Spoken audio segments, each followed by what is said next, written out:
treatment of candidates, and as a party, we have no faith in Chebukati managing this election going forward.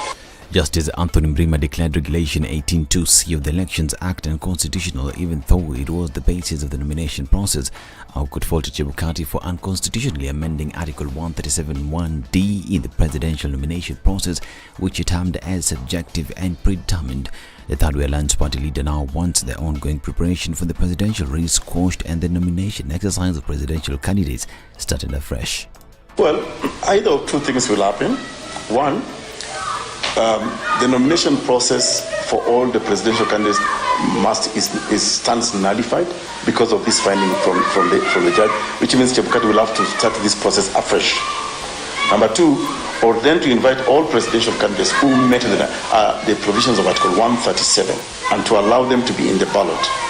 On the campaign trails, and Deputy President William Ruto says some of his opponents are his biggest supporters, but they can't come out publicly for fear of persecution.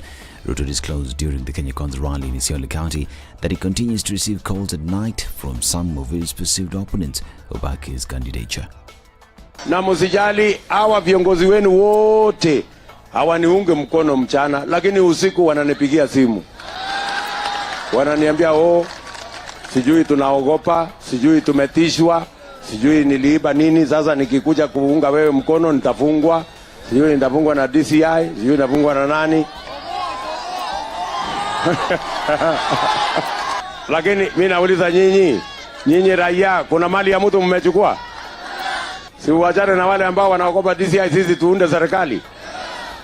This as he assured Kenyans that his administration will fight corruption, unlike his competitors, who he says their fight on corruption is only focused on political competitors. Let us not play lip service with a serious matter like corruption. If honestly you are true to your word, you told us about 3 years ago that the COVID billionaires will be taken to court. Up to today, the Auditor General says the country has lost 10 billion shillings, money meant for 6 people, and many of the people who are in that scam are people who are very close to the candidate of Azimio. Bwana Kitendawili, wacha kutupigisha story ya mambo ya vita ya ufisadi. Anza na wewe na watu yako walioiba pesa ya KEMSA. Hatutapigana na ufisadi peke yake, tutapigana na state capture vile vile, kwa sababu state capture is chronic corruption. And Azimio la Umoja One Kenya Coalition Party presidential candidate Raila Odinga says it will lower the cost of living if he is elected president in the August polls. Raila claims his opponents in Kenya Kwanza are responsible for baiting and supporting government policies that have impoverished Kenyans. Raila spoke during his first day of Azimio campaigns in the Mount Kenya region. He also reiterated his pledge to deal conclusively with corruption to ensure public funds are prudently utilized for the benefit of Kenyans. Kibaki aliumia tukiwa naye katika campaign, akawa yeye ako chini. Mimi ndio nilikuwa nafanya campaign pembe zote za Kenya kwa Mwai Kibaki mpaka tukashinda uchaguzi hiyo, sio? Ndio sasa mtarudisha mkono, wako tayari kurudisha mkono nione. Wakati amesalimiana na Rais Uhuru, nchi ikatulia, si mlifurahi? Basi si mwingine, huyu ni yule mzalendo wa kuweka maslahi yake nyuma na ya Wakenya wapi? Mbele. Meanwhile, Nairobi Senator and UDA governor candidates Johnson Sakaja has called for an end to illegal and inhumane evictions in the city, especially in low-income areas. Sakaja was speaking at a town hall meeting with residents of Nakuru, who lamented the many times they have watched their homes being flattened by people protected by police. In December last year, one person died and hundreds of homes demolished by a government multi-agency team backed by hundreds of police officers. The residents said many of them were yet to recover from the losses they incurred during the incident. This is Newswire. I'm Dennis Alceto. Good morning.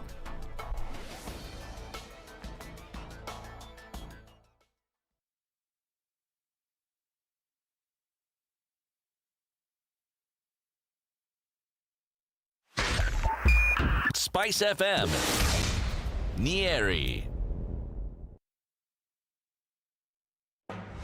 The following takes place from 6 a.m. to 10 a.m. every weekday on SpiceFM.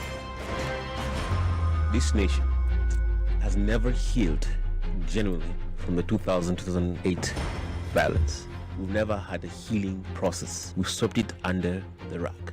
Let me tell you, the handshake was the most disastrous political event in the history of country after the coup attempt of 1982. There is no Kikuyu pothole, no lack of water, right. or Kamba, lack of traffic. Yeah. There is no Luya lack of drugs in the hospitals. Or Jaluo one. All our issues are the same issues. If you are in a room and just about everybody in that room has a court case or another, what impression does that give you? What are you saying? Why haven't you done it in the last 20 years? But they're telling us, like August, some miracle is going to happen. My friend, I want to tell Kenyans, you'll be in for a huge shock. In the middle of the week, and what do we have on these streets? Well, it looks like traffic is just picking up in several parts, a little bit here and there on Mombasa Road, but that's outbound traffic right around Imaradaima. Shouldn't be too mad. We're also looking at Langata Road picking up, early this morning. Kamkunji is where you see most of the traffic coming off Jogo Road today. I think a superhighway hasn't quite yet woken up, but we're seeing a little bit of action right around that Pangani underpass, and then also a little bit here and there on Juja Road as you try to connect to the city. Coming out of Westlands, that's also starting to rumble here and there. James Gishuru after that little dip as you get out towards Wayaki Way, and then Kuna Road is also starting to build up quite some this morning as well. Looks like it's going to be a busy day. Let's see what's in store. Let us know as well. Let's work together on this one to make sure everything is moving smoothly this Wednesday. Talk to us, SpiceFM KE on Twitter.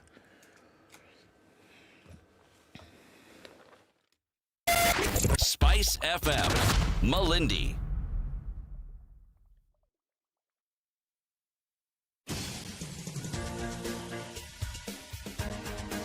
This is the Situation Room, the home of hard-hitting political commentary and penetrating insights about the state of the nation. This is a talk radio experience like no other. The Situation Room, a place for hard truths, debates, and elevated conversations. The Situation Room, witty, political, engaging, deep, controversial. In the room, we have C.T. Muga, researcher, academic, seasoned political observer, a fountain of wisdom in these politically uncertain times. Ndu Okoh, Nigerian by birth, Kenyan by choice, communications expert, Pan-Africanist, a truth seeker and believer in people power, and Eric Latiff, agent provocateur, the man in the chair, seasoned journalist, news hound, a man who believes in punching up, not down. This it's is 9 the minutes after Situation 6. Room, Good morning. the only Welcome way to to start your day. Conversation. Welcome to Wednesday. It's the 6th day of the 7th month of 2022. And Madam Ndu Okoh is here with us in the studio. Madam Ndu Okoh, good morning. Good morning. How are you? Mimi. Fine, thank you. Fine, thank you. Nico, fine, thank you. Mimi, fine, thank you. Iko salama. You should try it sometime. Okay. Try your fine, thank you to be salama. What's the dosage? 10 over 10. Haya. Haya. Siti Muga? Habari bwana. Habari mzuri sana. Bwana. Mzuri sana. Bwana. Wa Kenya. Tiririri. Kenya yetu haina tiriri. I'm well, thank you. Sawa. One of my senior aunties used to tell me that it's unladylike for a woman to whistle or a lady to whistle. Who told you that? One of my senior aunties. Okay. You know those senior aunties? They say that all the ones over who Africa. are not married but ask you why you're not married. The ones who see you, they say you should be behaving like a lady, this, that. Why do you think, young for girls instance, don't whistle? Why do you think, for instance, they are always concerned if one isn't married, and why do they? And they themselves are not married, though. Chances are they may have been at some point, but why that insistence on people getting married? Why? I don't know. I really don't understand. Wallahi, I don't understand. You don't get it? I don't get it. You don't get it? What does it do for you? Then you've now become an established member of society, community, family, that kind of thing. Abi? It's what I think is perceived as the import of marriage, the significance. And as you correctly put it, where then now that places you in society. Yes. That you now have been, It's an you've been established. I say in my language, Yes. you have T. Yes. Yeah, you have T and you've also ta. Yes. So those are norms that you can't run away from in an African society. Because, for instance, marriage was in communities where you had initiation ceremonies, rites of passage. Adulthood was acquired or achieved when you had been initiated. True. But now, the real initiation into adulthood was considered to be marriage. Yep. And that is why, if you look at the African traditional norms, the time a woman's identity became attached to the home she had been married was when she had a child, because she stopped being Ifoma, daughter of Okoh, and she became Ifoma, the mother of. Yes. She was somebody now. Yes. Yeah. The mother of. Now, that is where they changed. I got it. It's important. It's an important stage in life. Yeah. Why were they discouraging people from whistling? Not people, young ladies. So young ladies from whistling at all, and everybody from whistling at night. At night. Whistling at night, because it was supposed to be... At night, I could understand, because it was supposed to be a quiet time. So they would put some fear into children and say you shouldn't whistle at night because you would invite the evil spirits. Essentially, it was saying nighttime was a time to be quiet and rest. But then also whistling came again with some kind of vagabondish behavior. Like it was meant for young men and things like that. So if a young woman was doing it, it showed that there was some kind of carelessness attached to your character. You're a tomboy. And God forbid you be a tomboy like Ndu was. Because whistling was supposed to be the domain of men. Yes. And small boys. Yes. Not women. No. And again, if you were likened to a boy, or it was assumed you had tomboyish tendencies, then the likelihood of marriage diminished somewhat. Yes. Yes. Who will marry you if you be behaving like a man? Value diminishes. It's amazing about, isn't it? You would ask a simple question. Who do you think is going to marry a man? And I would say, welcome to the 21st century. Because that happens. But that hadn't been foreseen, had it? Yes. Okay, welcome to the conversation, everybody. So, you're fine. Oh, I am fine, thank you. Thank you for asking. Thank you for asking. We'll be looking at the headlines shortly, and we will see that the courts have thrown a spanner into the works of the IEBC in their preparation for the general election. What has happened, we will tell you. But Dr. Okoh, who is a party leader of the Third Way Alliance and who wanted to be on the presidential ballot again this time, will be in the studio with us at 9 o'clock. Null and void, what next for the IEBC after the ruling on presidential nominations? That is a conversation we'll have at 9 o'clock. At 8 o'clock, we'll be joined by two people. Dr. Victor Yamo, he is a farming campaigns manager at World Animal Protection.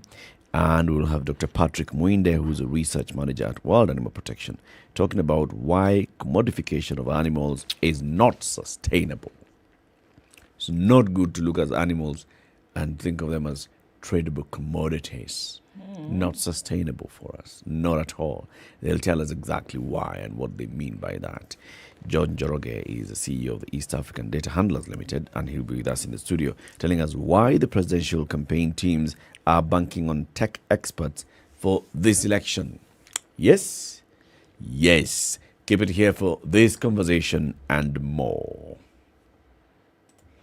The numbers that we're looking at globally, 556,309,899. Those are now the total numbers of COVID-19 cases that have been around the world over the last 2.5 years. All right, what's going on in Kenya? What numbers are we looking at? 249 new COVID cases from a sample size of 2,572 gives Kenya a positivity rate of 9.7%. And so we're still looking at those numbers, which interestingly enough seems to have stabilized over the last couple of days. So we're looking at sub 300.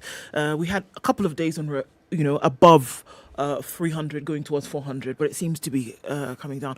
The cold season, we've been into it for about a month now.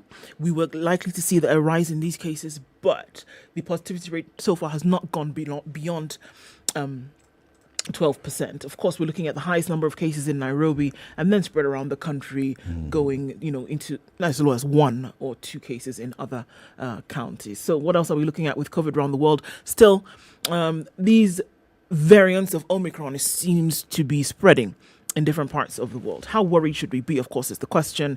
BA4, which has not been given a name yet, and BA5 now are variants of the variant Omicron.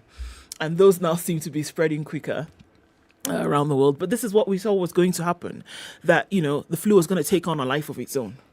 And that is what the virus rather is going to take on life on its own, and that's what we're seeing happening now. But folks are being asked to take care.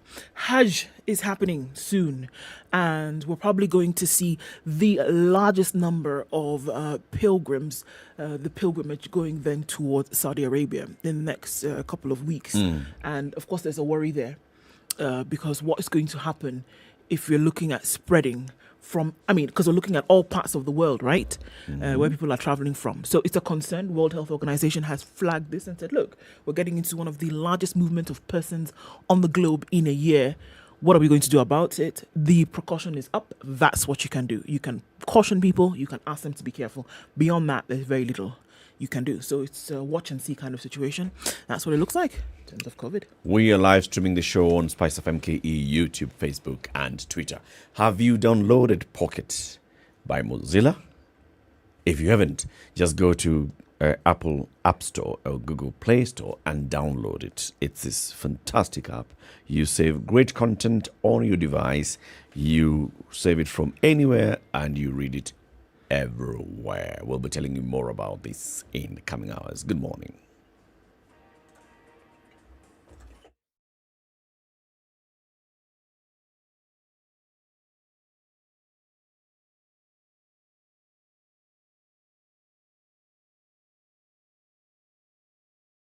Standard Group's Farm Kenya initiative is the umbrella entity for all agriculture-related channels, activities and investments. The media platforms under the Farm Kenya initiative include the Smart Harvest Weekly Pullout in the Saturday Standard, KTN Farmers TV, a 24-hour agribusiness TV station, Maisha Kilimo, a weekly agriculture show on Radio Maisha, AgriTalk on SpiceFM's morning show The Situation Room, and Grind na Agribiz on Vibes Radio morning show Morning Vibes.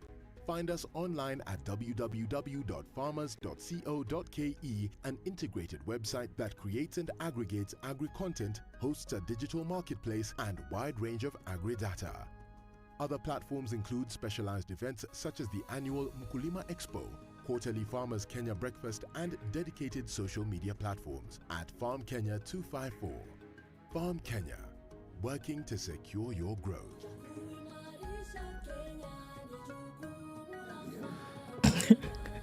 Cloudy conditions in Nairobi. We'll see highs of 23 today and lows of 13. It's raining in Nakuru at 15, highs of 26 and lows of 14. 12 degrees and cloudy conditions in Nyeri, highs of 23 and lows of 12. It's 12 degrees and clear in Eldoret, highs of 22. And lows of 12 today. The rain is coming down in Mombasa at 23, highs of 28 and lows of 22. Mostly clear conditions at 24 in Malindi, highs of 28 and lows of 24. It's 17 degrees and clear in Kisumu, highs of 28 today. And we'll see highs of 27 in a mostly clear Kakamega at 15. Mostly cloudy conditions at 16 in Kampala, highs of 27, coming down to lows of 15. And we'll look at cloudy conditions at 20 in Dar es Salaam, highs of 29 and lows of 20. It's 11 degrees and cloudy in Johannesburg, highs of 19 and lows of 6. And we're looking at partly cloudy conditions for now in Lagos at 25, highs of 30 and lows of 24. Kinshasa's clear at 20. We'll see highs of 30 today. And let's look out into Beijing, where it is sunny at 27 going into afternoon Wednesday, highs of 29 and lows of 21. Cloudy conditions at 13 in Paris, highs of 26, and we'll see highs of 25 in a cloudy London at 14. And it's 24 degrees Tuesday night in New York. Coming into Wednesday, we'll see highs of 29 and lows of 23.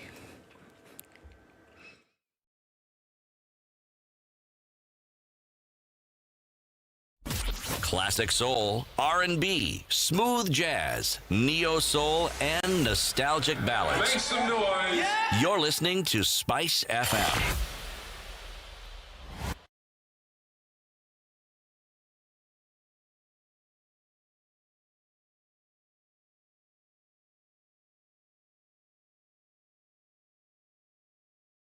It is 21 minutes after what? Sigis. Uh-huh. Charles Luanga Ogato says good morning. He says he's tuning from Nyamira County. And Davy Ireri is tuned in from County 014, loud and clear, and he's waiting for today's proverb. CT. Now, Mike Njeru says, yes, CT must have been a giant of a man when he was Eric's age. Considering that we grow shorter as we age. Jitu la mtu mwenye hekima nyingi. What does that mean? I do not know. The G2 is the mtu, as in the diminutive. Of a mtu. Yes, the giant of a mtu, G2. G2, mtu. The G2 is the giant of the mtu. Yes. Okay. Like now, watu, of course, is the plural. So is it Jatu of the watu? What's going on? I don't understand. Okay. Okay, G2. I'll explain later. Later? Yeah, but he must have been a giant of a man. That's the gist of this G2. That's the gist of it. So let's take with the gist. Long live City Muga. You people, what's going on today?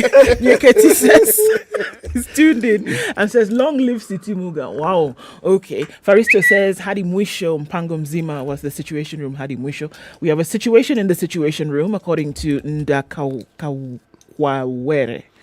Okay. Transverser says, I love you. Okay. Love you. You.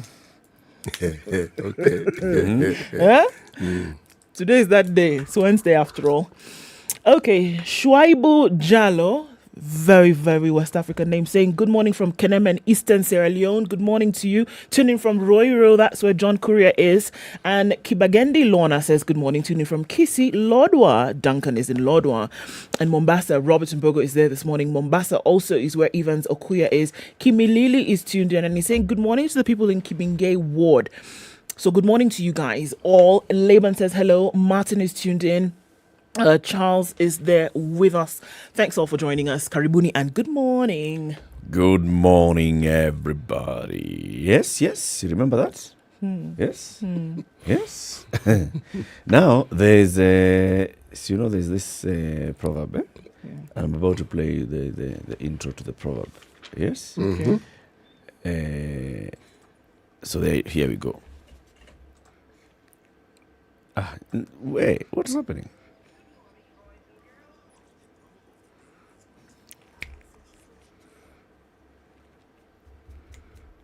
Hiya, City. Where are we playing from today? We're still in Namibia. It's our last day in that beautiful country. Last day. Right. An old monkey never forgets how to climb trees. An old monkey never forgets how to climb trees. Age here is not a hindrance. Monkey, tree, climb, age, nothing. Age, hinder. Whether it was a G2 of a monkey earlier, doesn't matter. Whether it's growing shorter as it ages, doesn't matter. Don't matter. It will still climb trees. It will. Yes, it will. This one is the final one from Namibia. Asante. Yes, Asante Sana. Welcome. Brush your teeth twice a day with Aqua Fresh Gel. The secret to long-lasting fresh breath, strong teeth, and 25 after 6. Let's look at the newspaper headlines, shall we? Let's do it. www.standardmedia.co.ke. Become a member of our online community, and when you do that, you get access to all these premium content that's in the papers. For example, Ndu, what's the headlines in the papers today? Sermons on the Mount is what the top liners of The Nation are saying. And then Wetangular link to ballot printer. That's going to be interesting. The high cost of the presidential spat. But what everybody might have their eyes on, COT puts the IEBC in a fix on nomination. So can I look at that story for you?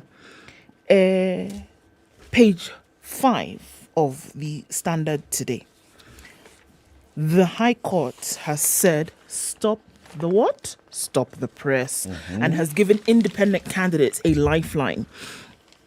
The High Court has quashed a requirement that independent presidential hopefuls present signatures from a specified number of supporters before they are cleared to vie. Not surprisingly, the order by Justice Anthony Mrima did not direct Independent Electoral and Boundaries Commission to include names of the independent candidates on the ballot. It didn't say that. It just declared sections of the Elections Act as unconstitutional. Right?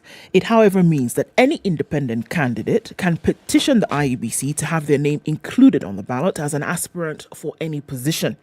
Justice Mrima said it was unfair for the Wafula Chebukati-led commission to require the candidates to hunt for signatures and accompany them with the IDs, while those who were vying after being nominated by their parties were not required to do the same.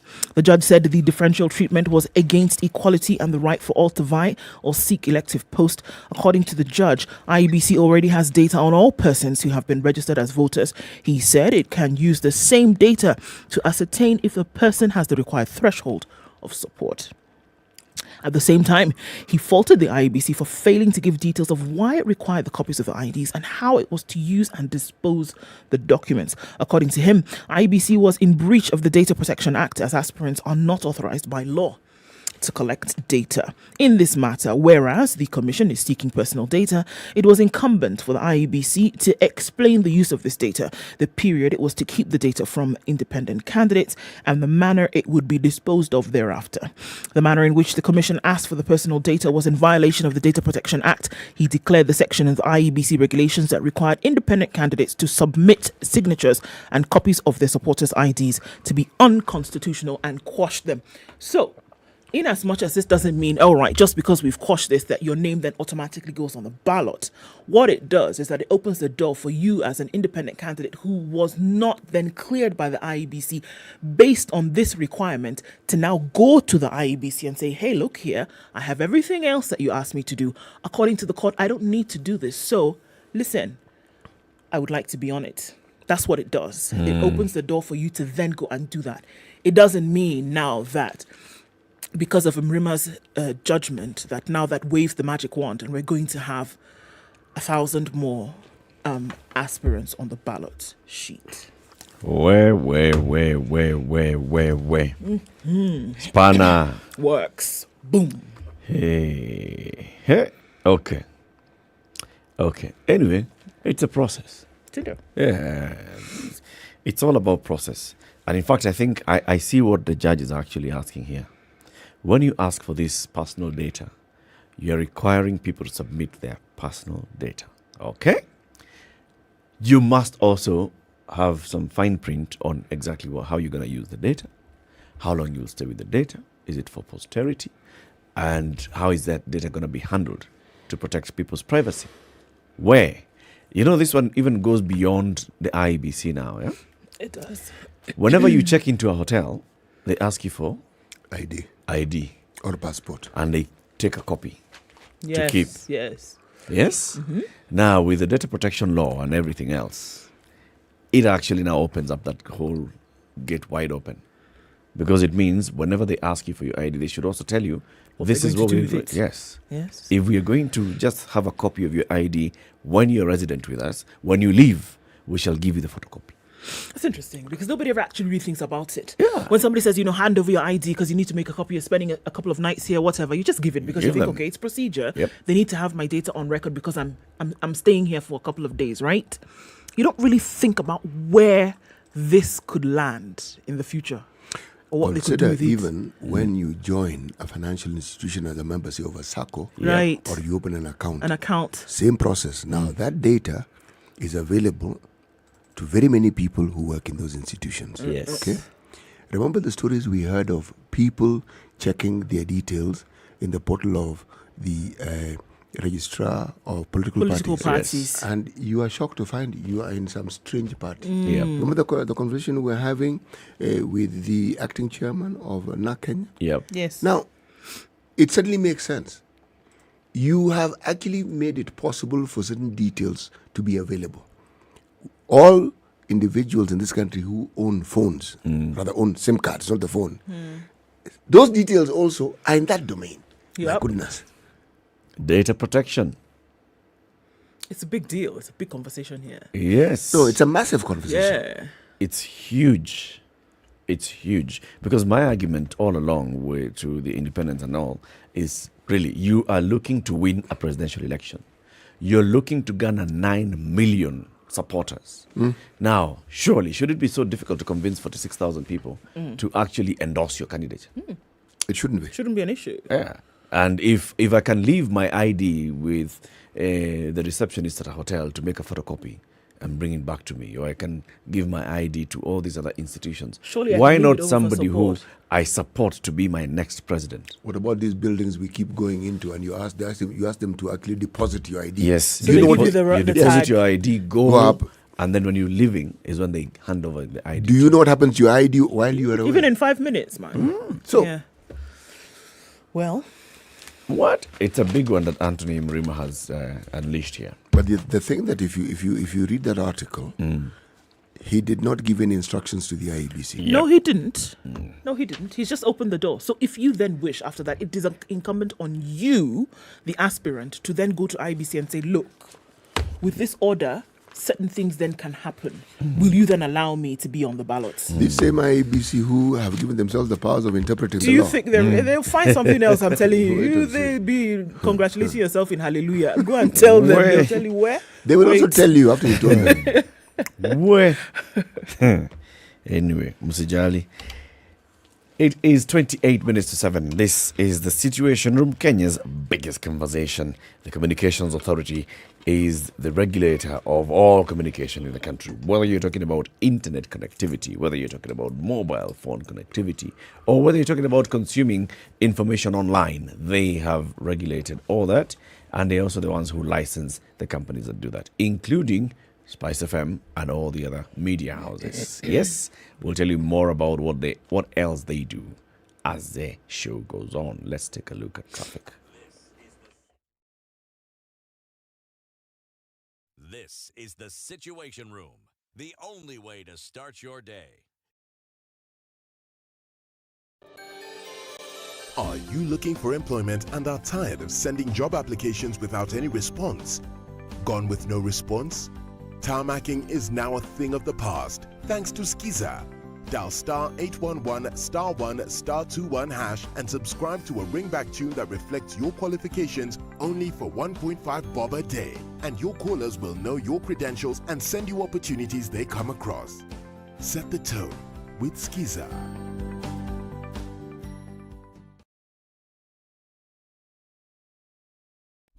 Classic soul, R&B, smooth jazz, neo soul, and nostalgic ballads. Make some noise. Yeah. You're listening to Spice FM. Africa is rapidly growing and Merck Foundation is raising awareness about different social and health issues through fashion and art with purpose. Our Africa TV show on KTN Home will talk about issues that matter to you, such as diabetes awareness, ending child marriage, supporting girl education, and breaking infertility stigma, among other topics affecting the continent. Join Merck Foundation CEO Senator Dr. Rasha Kelej every Saturday at 5:30 p.m. as she talks to fashion designers, singers, and other personalities from across Africa. Only on KTN Home.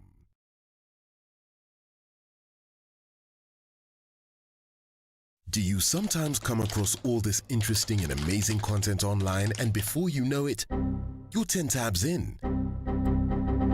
Or sometimes your browser refreshes itself and you lose that video or write-up you were keen on. In these moments, I bet you wish you could store this content somewhere so it's accessible to you when you need it or want to share it.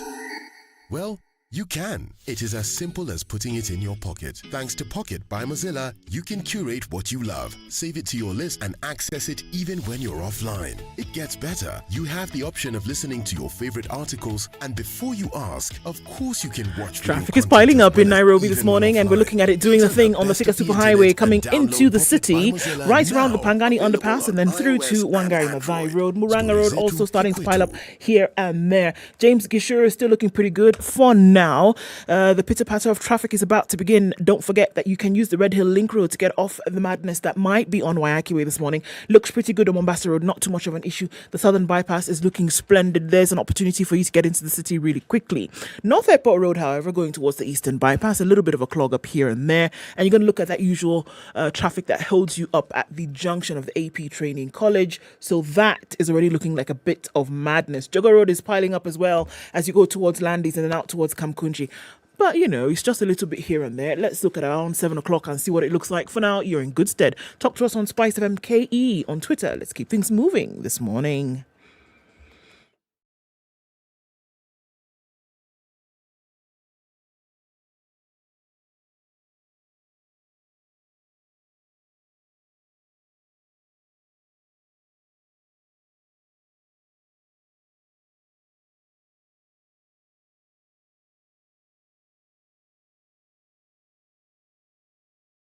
(24:07). This is the Situation Room. Yes? Yes. 12 people are facing murder charges over the death of 2 brothers. A court in Embu has ruled that 12 residents from Ovalira village in Mbeere North Sub-County are fit to face murder charges. They are linked to the death of 2 brothers who were lynched by a mob in February after they attacked their sister-in-law, Mary Mudhoni. 44-year-old Amos Kariuki, his younger brother, Eusebius Ngare, who's 36, were attacked after they attacked their sister-in-law shortly after she was released from jail over an early assault against one of them. Are you getting that story? Continue. Miss Mudhoni had been taken to jail after being accused of assaulting one of her brothers-in-law. Then these 2 brothers, Amos and Eusebius, attacked her. Documents in court show a group of villagers regrouped and lynched the 2 brothers in revenge. The previous day, Amos Njage, who's deceased, assaulted Mudhoni to revenge for his amputated hand, and an angry mob retaliated. According to a post-mortem report, the 2 brothers died of head injuries and blunt force trauma. Police said the family had long-standing quarrels with several members convicted to serve a 5-year term in jail at the Embu GK prison. The 12 suspects appeared before the Embu High Court for the mention of their case after undergoing a mental assessment. The prosecution, led by Diana Irongo, told the senior principal magistrate, Henry Nyakweba, that the mental assessment had been carried out between 27th and 29th of June. He directed the accused persons to be remanded until the 12th, when they appear before a High Court judge to take a plea. Yes. So, 12 guys. Woman assaults man. Man gets some serious, grievous bodily harm, gets amputated. Woman, prison. Woman comes out. Man and brother seek revenge. Attack woman. They attack woman. Okay? Because of attacking woman, village now comes out and attacks 2 brothers. Lynches them. Kills. Now, 12 villagers are to face charges over this. Are you seeing the entire cycle here? Look at that. And then you're hearing what's happening is that this entire family has been having wrangles. There are several people who are even serving jail terms. So there's an issue about the family and this village. There's something going on in there. Yes. Are they? I wonder. The genesis of all of this, looking back into the family world, because clearly the first incident was not with the attack of this first lady who went to jail. Nope. No, there must have been something else that started before. There's something more than this. And this is what now when you talk about all these alternate justice system and other dispute resolution mechanisms and all, I think they should be applied here. There's something that's happening and there'll be a cycle of revenge, attacks and killings. In it, a vendetta. Yes, and you're right. Once you begin that cycle, when does it end? We've seen entire nations being engulfed in this very, very same principle. What do you think was the issue that ensued in Yugoslavia for the longest time after it broke up? And then there was Slovenia, and then there was Croatia, and then there was God knows what else. What do you think happened? People were talking about 2,000-year-old issues as though they happened the day before. I mean, they started as clan wars, really. That's what it was. If you listen to the stories around, say, for instance, many of the countries around the Baltic area, or even if you go as far as the Scandinavian countries, the histories of which country ruled over which one, over which period of time, and which one influenced the other. It's an interesting tale. They're interesting stories to listen to. But what it tells you is that until someone powerful came up, in Germany, there's a guy who's called Otto von Bismarck. Yes. He's the one who put an end to that nonsense of all these small communities always fighting. He put people in order. In Italy, there's a guy called Garibaldi. Did the same thing. Now, in the absence of that, my goodness, they were constant feuds. This one beats the other one comes from. You're born into it. Yes, exactly. And for you, that is a way of life. Yep. And it's a way you use to explain all manner of things. Or explain away all manner of things. All manner of things. What are you looking at, City? I'm looking at a very interesting story here. Okay. It is on the Business Daily. Kenya tops Africa's share of crypto clients. Where? Okay. Hiya. Let me read. Yes. Let me read. Kenya has the largest share of its population with cryptocurrencies in Africa, says the United Nations, pointing to the country's exposure to the ongoing meltdown in the crypto market. Okay? Crypto market, meltdown. Where previously it was melt up. Okay? A report by the United Nations Conference on Trade and Development, UNCTAD, UNCTAD, says that 8.5% of the population, or 4.25 million people, own cryptocurrencies in the country. Did you know that? 4 million people. Did you know that? No, sir. Know and that. we're talking about the real ones, not the fake ones. Not those ones who are being conned every day. It's some crypto one thing or the other. Not those con jobs made in Kenya, not those ones. Real, okay? Right. This places Kenya ahead of developed economies such as the United States, which is ranked 6th with 8.3% of its population owning digital currencies. Yeah. Okay? War on Ukraine is ranked top with 12.7% share of its population with cryptocurrencies, followed by Russia, 11.9%, Venezuela, 10.3%, and Singapore, 9.4%. The crypto market, known for its wild price swings, has shed more than half of its value since November last year. Meaning, if your value was 10 shillings, it's now 5 shillings. more. Yes. And the way it's going, it'll be 2 shillings and 50 cents. Okay? And then it'll come back to 20. Precisely. Yeah. It will leap back. So patience here. Patience. is the name of the game. Right. November last year, as in this was since November last year, as investors pulled out money from risky assets amidst worries over soaring inflation and rising interest rates.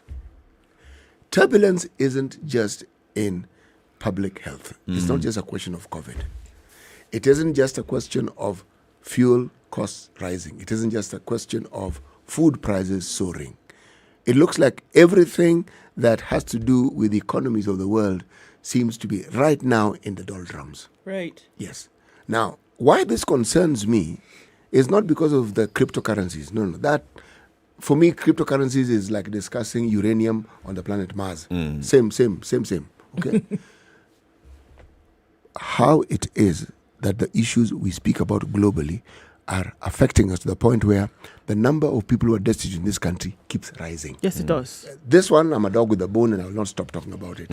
And yet, those who want the highest seat in the land are not addressing this issue. None. Whether it is charters, whether it is money is being set aside, whether it is social contracts, no one seems to be addressing these issues directly. And yet, they are saying they all have an interest in the welfare of the common man, the common person, often referred to as Wanjiko. Yep. The story is always just a different thing. And a promise of, yes, we will, if you elect us, we will do this and the other. Ndu. Yes. There's a picture on the front page of The Nation of Ford Kenya leader, Senator Wetangula, with his hand on his head. And this is because he might be in a bit of a pickle. Making of a scandal is what it says. Ford Kenya leader and key Ruto ally cavorted with officials of a Greek firm just months before they clinched a multi-million shilling tender to supply ballots and other election management materials to the IEBC. New revelations that detail invitations to the bidders to tour Kenya and the sending of an associate to the Bungoma senator to Greece show. Now, the Raila camp is alleging a well-oiled plot to manipulate the election results. Cue music. Dun, dun, dun. There you go. The Odinga camp claims that the Bungoma Senator Moses Wetangula in January last year invited the 3 Greeks to Kenya to discuss investment opportunities, quote unquote, and that 9 months later, in October the same year, the same individuals landed the lucrative tender from the IEBC through their company Inform Lycos SA Holdings. Documents show that the Greek firm was in October 2021 awarded a 3 billion shilling contract by IEBC to supply and deliver ballot papers, a printed register of voters, statutory election result declaration forms, and election result declaration forms. All the materials, according to the Nation, are to be used in this year's general election. Yesterday, the Azimio Coalition party, through Secretary General Junet Mohammed, demanded that IEBC, in conjunction with the EACC and the DCI, immediately commence full and thorough investigations on Senator Wetangula's relationship with Inform Lycos SA, and that immediate action be taken to protect the general election from interference through the surreptitious introduction of electoral materials or other unlawful means. Mohammed, who is also the Suna East MP, added in the demand notes that IEBC should immediately make public any information regarding the measures the Commission has put in place to ensure there are no lapses, both logistical and security, in the provision of electoral materials for the general election. So, what are they saying when you look at this at a glance? January 8th, 2021. Senator Wetangula invites our David Anderson, Antonio Ramon Fernandez, and Grekis Konstantinos to Kenya for a week. Okay? And this ended on the 14th of January. June 10th, 2021, 2 months before the IEBC published a tender for the supply of ballot papers, Wetangula writes to the Greek ambassador to Kenya, Antonios Skouropoulos, pushing to have Joshua Abdallah Mokoha from Bungoma issued with a Schengen visa for the travel to Athens in Greece. All right. In August 2021, IEBC publishes the tender for the supply and delivery of ballot papers and other election materials. You see the chronology here? 2 months earlier, it had held a virtual meeting with bidders on the same. On the 14th, the tender is awarded to Inform Lycos, the 2 gentlemen that Wetangula had met with in January. And then in November 2021, the Public Procurement Administrative Review Board nullifies the ballot supply tender, but the decision is soon overturned by the High Court, and 3 billion shillings in terms of a tender is then awarded by the IEBC to this group. Is there a direct connection in this story between Moses Wetangula, these 3 gentlemen, and IEBC? Not one that you can connect definitively, because all we know so far from these little strings that have been drawn together is that they came to Kenya upon his invitation. Now, if you want to put pieces together, then it is up to you from your own decision. He invited them to come to Kenya. It just so happens that they are the ones who won the tender for the IEBC ballot papers, printing, and etc., etc., etc.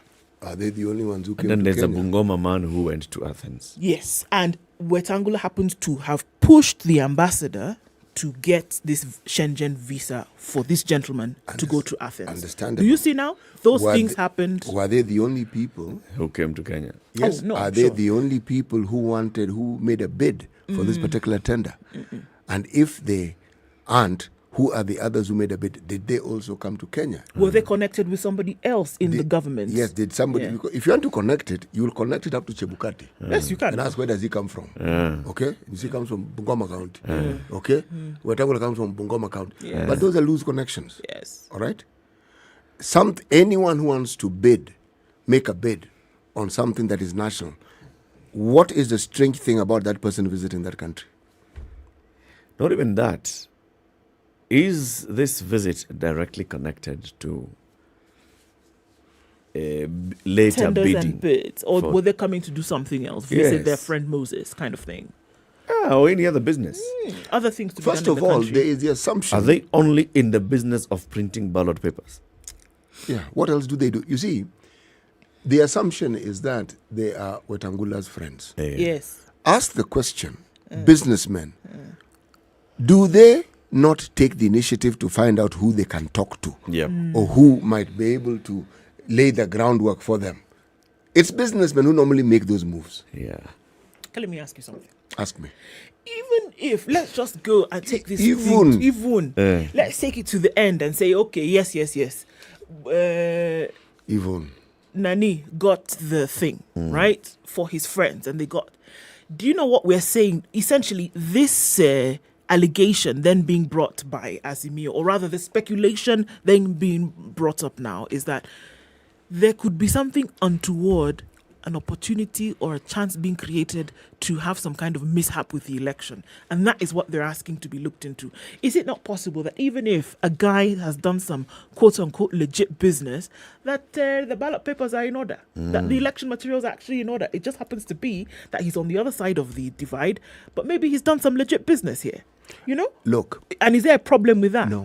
There isn't. There is actually no problem with querying. Absolutely none. Nothing wrong with asking the question. No, absolutely none. But the assumption is that because he's on the other side, that there is something suspicious then about this entire something process. Untoward. Yes, it is that I am suspicious about. And it is that I am querying.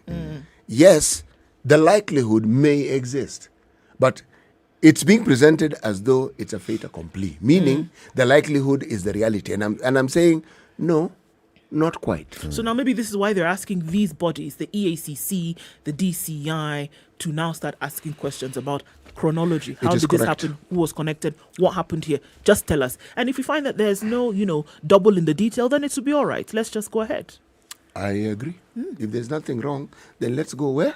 Ahead. Yes. Only issues. Meaning let's move forward. By that time, or like Mwai Kibaki would say, forward.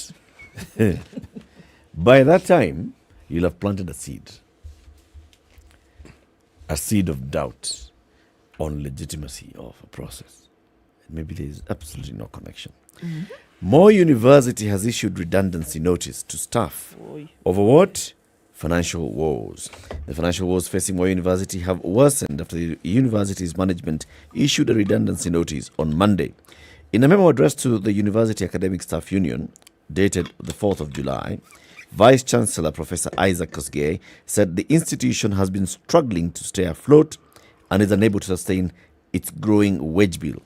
Professor Kosgei said the wage bill has been increasing and taking up the majority of the university's resources.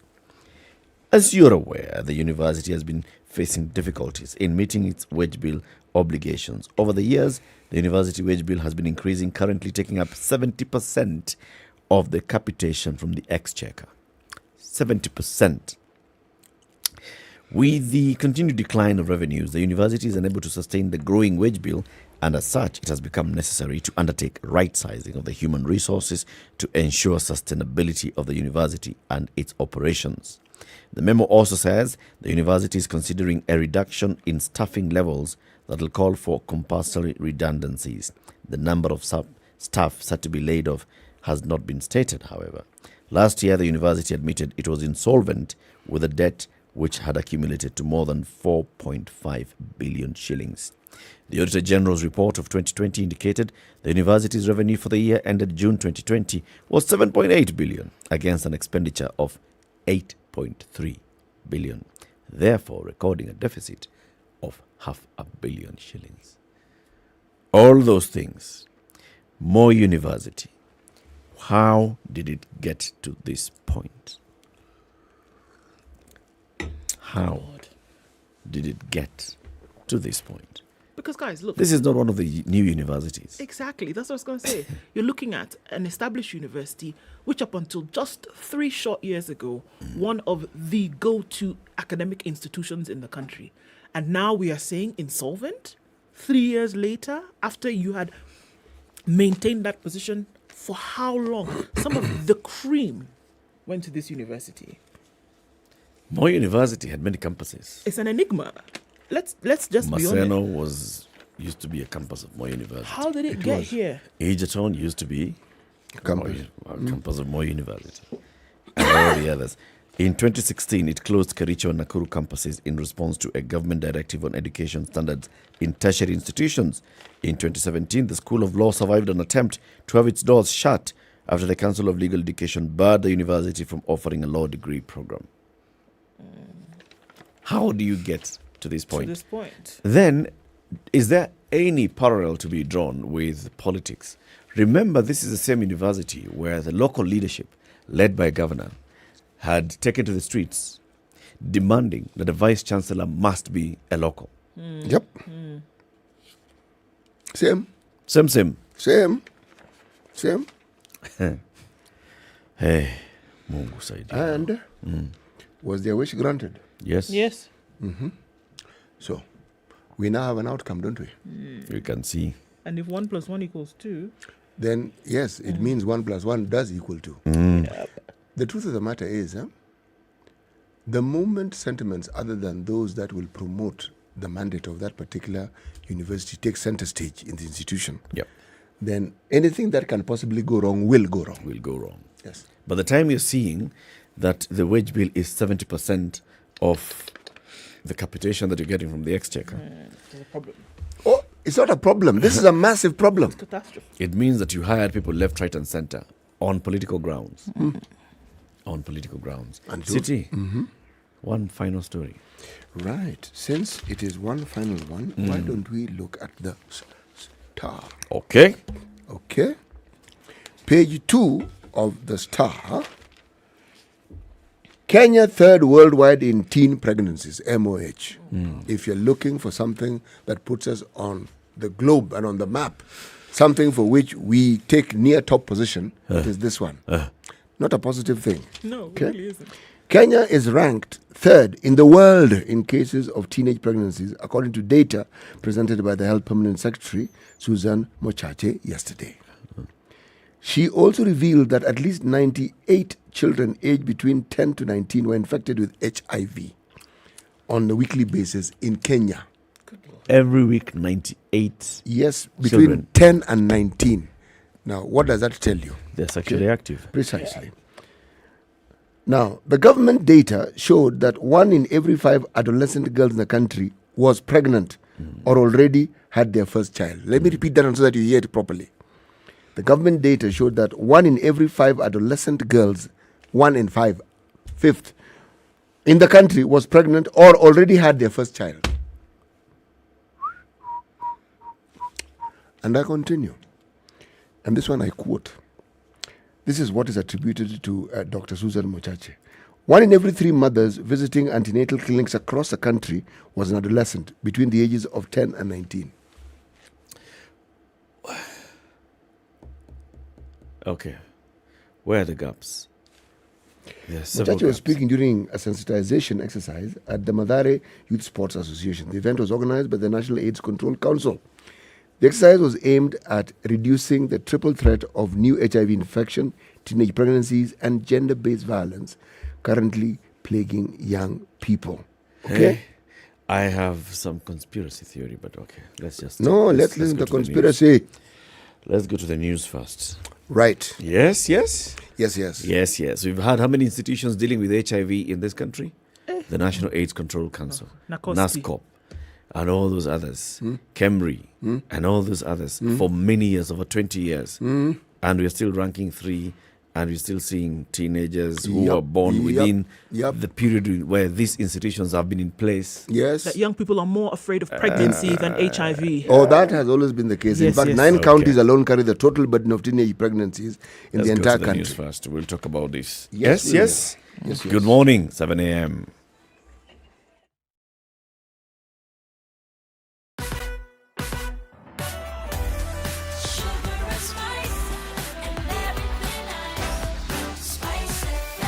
Spice up your life. The latest news from around the world. 94.4 Spice FM. Good morning, this is Muga. Friday, I'm Scotty. Commission chairperson Wafula Chebukati for failing to clear him and other candidates based on unconstitutional regulations. With 34 days to the general election, Okoh says Chebukati failed to interpret and uphold the law correctly in the presidential nomination exercise, in which he was locked out for failing to present signatures. It's not practical to actually photocopy IDs of Kenyans because it goes against the Data Protection Act, and the judge actually agreed with us on that point. He has actually exhibited a lot of incompetence and unreliability, differential treatment of candidates, and as a party, we have no faith in Chebukati managing this election going forward. Justice Anthony Mrima declared Regulation 18(2)(c) of the Elections Act unconstitutional, even though it was the basis of the nomination process. Okoh faulted Chebukati for unconstitutionally amending Article 137(1)(d) in the presidential nomination process, which termed as subjective and predetermined. The Third Way Alliance party leader now wants the ongoing preparation for the presidential race quashed and the nomination exercise of presidential candidates started afresh. Well, either of two things will happen. One, the nomination process for all the presidential candidates stands nullified because of this finding from the judge, which means Chebukati will have to start this process afresh. Number two, or then to invite all presidential candidates who met the provisions of Article 137 and to allow them to be in the ballot. Now, Deputy President William Ruto says some of his opponents are his biggest supporters, but they can't come out publicly for fear of persecution. Ruto disclosed during the Kenya Kwanza rally in Isiolo County that he continues to receive calls at night from some of his perceived opponents who back his candidature. Na msijali hawa viongozi wenu wote hawaniunge mkono mchana, lakini usiku wananipigia simu. Wananiambia sijui tunaogopa, sijui tumetishwa, sijui niliiba nini, sasa nikikuja kuunga wewe mkono nitafungwa, sijui nitafungwa na DCI, sijui nitafungwa na nani. Lakini mimi nauliza nyinyi raia, kuna mali ya mtu mmechukua? Si uachane na wale ambao wanaogopa DCI, sisi tuunde serikali. This as he assured Kenyans that his administration will fight corruption, unlike his competitors whose fight against corruption is only focused on political competitors. Let us not play lip service with a serious matter like corruption. If honestly you are true to your word, you told us about 3 years ago that the COVID billionaires will be taken to court. Up to today, the Auditor General says the country has lost 10 billion shillings, money meant for 6 people, and many of the people who are in that scam are people who are very close to the candidate of Azimio. Bwana Kitendawili, wacha kutupigisha story ya mambo ya vita ya ufisadi. Anza na wewe na watu yako walioiba pesa ya KEMSA. Hatutapigana na ufisadi peke yake, tutapigana na state capture vile vile, kwa sababu state capture is chronic corruption. Meanwhile, Azimio la Umoja One Kenya Coalition Party presidential candidate Raila Odinga says it will lower the cost of living if he is elected president in the August polls. Raila claims his opponents in Kenya Kwanza are responsible for abetting and supporting government policies that have impoverished Kenyans. Raila spoke during his first day of Azimio campaigns in the Mount Kenya region. He also reiterated his pledge to deal conclusively with corruption to ensure public funds are prudently utilized for the benefit of Kenyans. This as his running mate Martha Karua said that Odinga has always stood with the people of Mount Kenya. Kibaki aliumia tukiwa naye katika campaign, akawa yeye ako chini. Mimi ndio nilikuwa nafanya campaign pembe zote za Kenya kwa Mwai Kibaki mpaka tukashinda uchaguzi hiyo, sio? Si ndio? Sasa mtarudisha mkono, wako tayari kurudisha mkono nione. Wakati amesalimiana na Rais Uhuru, nchi ikatulia, si mlifurahi? Basi si mwingine, huyu ni yule mzalendo wa kuweka maslahi yake nyuma na ya Wakenya wapi? Mbele. A Nairobi Senator and UDA governing candidate Johnson Sakaja has called for an end to illegal and inhumane evictions in the city, especially in low-income areas. Sakaja was speaking at a town hall meeting with residents of Nakuru, who lamented that many times they have watched their homes being flooded by people protected by police. This is Newswire. I'm Dennis Aseto. Good morning. The news on SpiceFM is brought to you by the Communications Authority of Kenya. The Communications Authority of Kenya, opening your world. SpiceFM, Nakuru. All right, 7 o'clock, and we're looking at traffic having built up in certain parts of the city this morning. It's already starting to do the thing on Jogoo Road. That started pretty early this morning, going out towards Landis and out towards Kamkunji. It's probably the busiest that we'll see at this point in time. We're also looking at the Thika Superhighway having built up quite some as well at that outer ring junction, then heading towards the Pangani underpass. Kiambu Road is also quite busy this morning. A beehive of activity. Limuru Road starting to build up both directions, bumper to bumper. Into the middle of the city, the CBD, is where we also see a lot of action today, and Langata Road is also starting to do the thing this morning. Coming out of Westlands, James Gishuru also building up through to Wayaki Way, and then out towards Kuna Road. We saw early traffic this morning, but still, things are at a dull raw, nothing too crazy just yet. Let's see what this jungle of traffic will look like later, and then let's talk on SpiceFM KE on Twitter. Keep it moving this morning.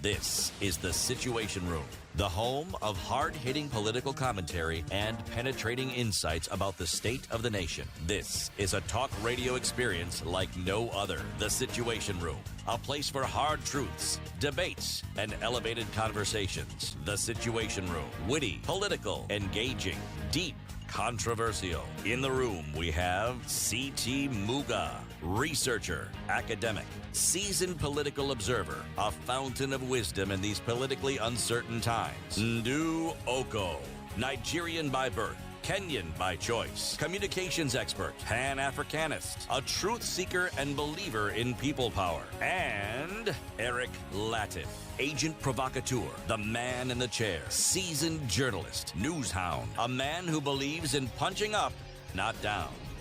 This It is 7 minutes after 7. Good morning. Welcome to which hour again? The second hour of Kenya's biggest conversation. 6th day of July 2022. We're here until 10 o'clock. And there is a proverb. Good morning, boys and girls. The proverb of the day is brought to you by Aquafresh Fresh Gel. An old monkey never forgets how to climb trees. An old monkey never forgets how to climb trees. Monkey old, monkey climb trees. Even if monkey old. It's experience. Mm-hmm. It's experience. An old monkey's experience on how to climb trees. Most definitely. It's how to go home, basically. An old monkey never loses its way home. Oh. Yeah? Okay. Yeah. Brush your teeth twice a day with Aquafresh Fresh Gel, the secret to long-lasting fresh breath, strong teeth, and healthy gums. Okay, so the conversation continues. Again, before we went to the top of the hour as we wait for our guest to get here. He was done that thing again by that thing called Mombasa Road versus Expressway versus exits versus coming in versus, right? So just like Justice Isaac Lenola last week, who had to go all the way to the airport to turn back, our guest has also suffered similar fate. City, you were telling us about Kenya being ranked third globally. Yes. In a very bad thing. Which is that again? Which is? Which is what? Let me explain to you and give you the details of what I'm saying. Yes. If you were to talk about numbers, the data that was being presented at this particular forum by the Permanent Secretary in the Ministry of Health, Dr. Susan Muchache, said 98% of young people between the ages of 10 and 19 contract HIV every week. That I already mentioned, correct? Yes. 98. 98%. No, 98 number. Every day, 98 people. 98 persons, children. Every week. Every week, okay? 53% of all gender-based violent cases reported every year are of young people, again, between that age bracket, 10 to 18. Mm-hmm. Again, 21% of all pregnancies recorded every year are teenage pregnancies between the ages of 10 and 19. Mm-hmm. Now, I'm just thinking, a 10-year-old pregnant. 10. Still a baby. A baby is carrying a baby. 10. Body's not fully formed. Mind is not fully formed. Wits are on the floor. If you just want to look at the physiological burden before you start to think about the psychological burden and everything else that comes along with it. For somebody who's of age and mature in terms of body and mind, even that is a traumatic experience. Talk less of somebody who's still in their childhood. And then to have the same situation replicated amongst hundreds of thousands of girls on a daily basis. Because is that not the number that we're looking at between the ages of 10 and 19? This is a very high number, by the way. Very high number. By the time we're getting to the point where, the government is in constant state of collecting data, analyzing data, and then formulating policies and programs and laws and all, right? So by the time we're talking about 98 children every week contracting HIV, we're talking about a very high number of children every week engaging in sex. Yes. Do you remember numbers that we... Unprotected sex. Yeah. Do you remember numbers that we gave? So remember when I think COVID was a year in, and we received those very high numbers from around the counties of girls who were pregnant. Yep. Right? And then there was also a survey that was released about the girls who are visiting chemists and pharmacies between Friday and Monday morning under the age of 17. And what are they going to purchase? They're going to purchase emergency contraception. Nobody is going to purchase emergency HIV treatment, which exists. Nobody is checking themselves into hospital and saying, I may have been infected by an STD or HIV or whatever.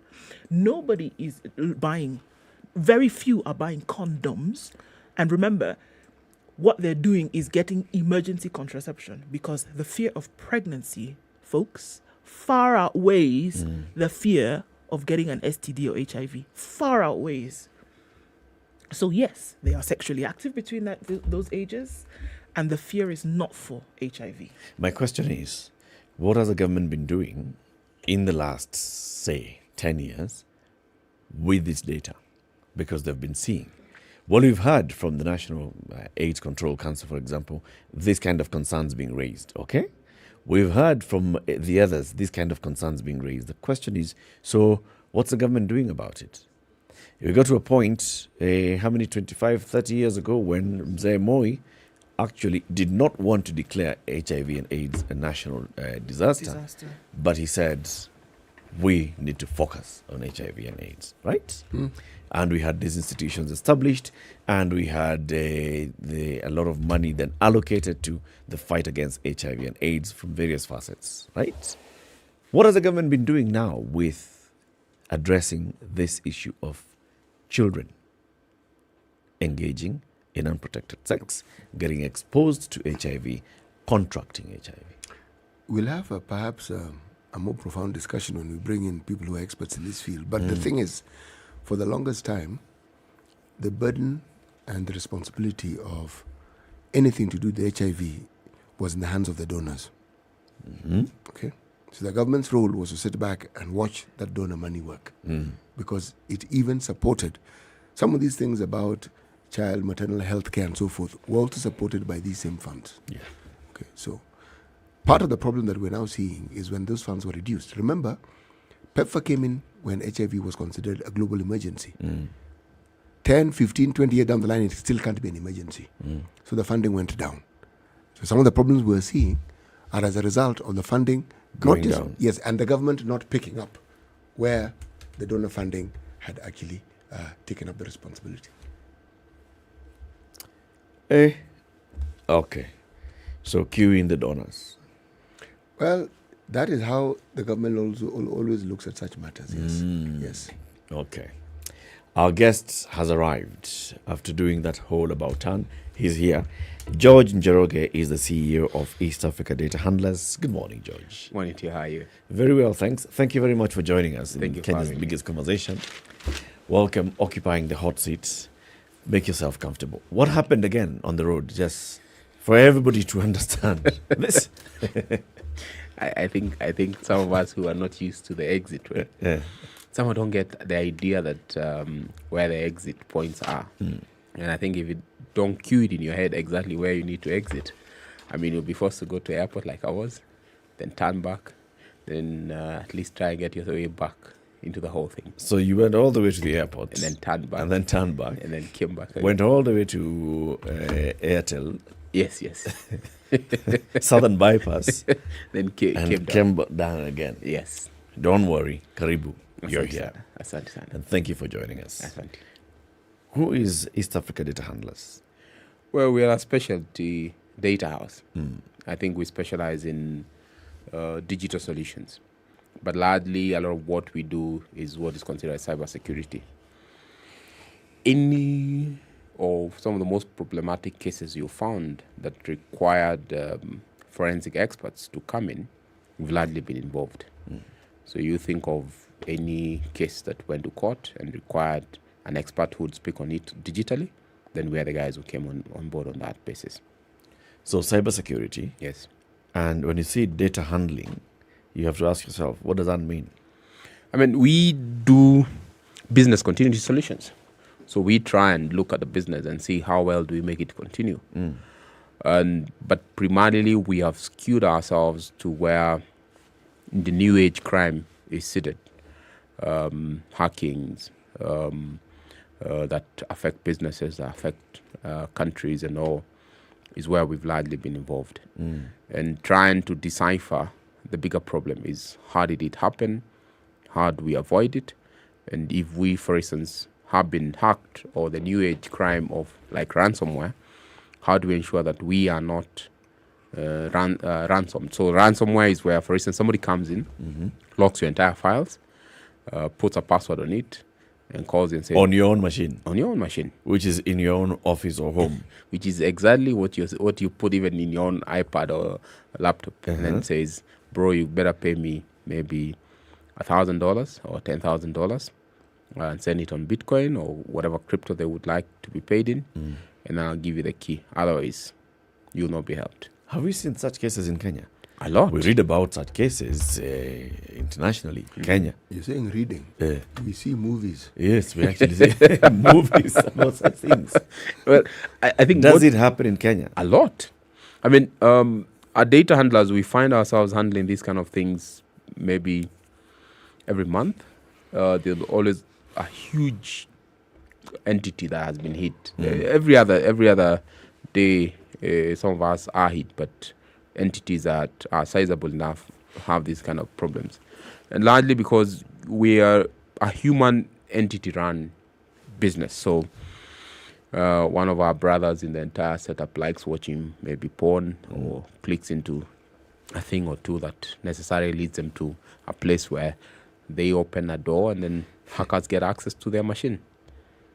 And so when you come in as data handlers, what do you do? Well, we negotiate on their behalf. I wish you can do that. I like that. No, we have better ways of negotiating.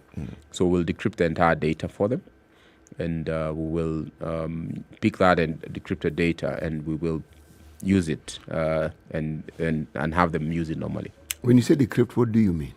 I mean, I pick what was locked and has a password on it, and we remove our very password and we allow you to use it normally like you had before. Okay. So you hack the hacker's password? Yes, we do.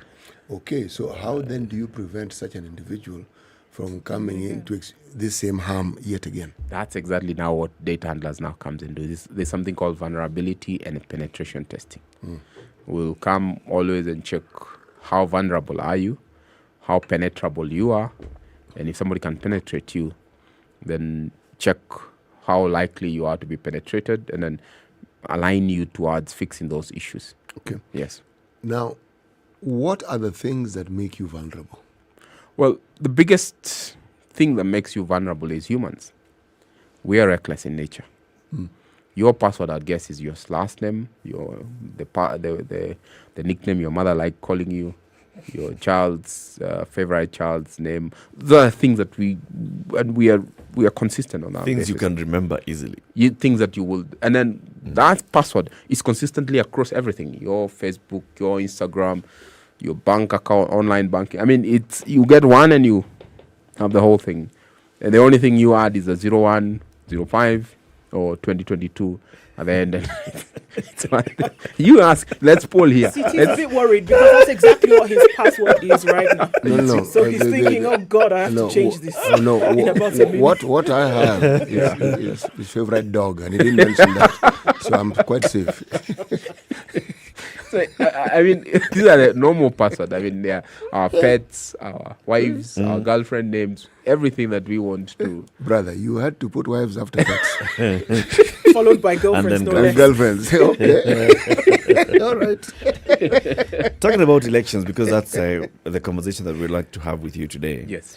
Is we have technology being deployed in our elections. Yes. Okay. Mm-hmm. All the 22 million plus registered voters, their details are with the IEBC, collected electronically, biometric data. Yes. Then this register is now being broken down into polling stations. Yes. Across the 46,232 polling stations. Yes. Right? Which means that you want to go into any police station, you'll find the people who are registered there into this one Kakim's kit. Mm-hmm. Then the data will be transmitted. And then there'll be all these accusations of, there's a midway server somewhere that is receiving and then playing games and then retransmitting. Yeah.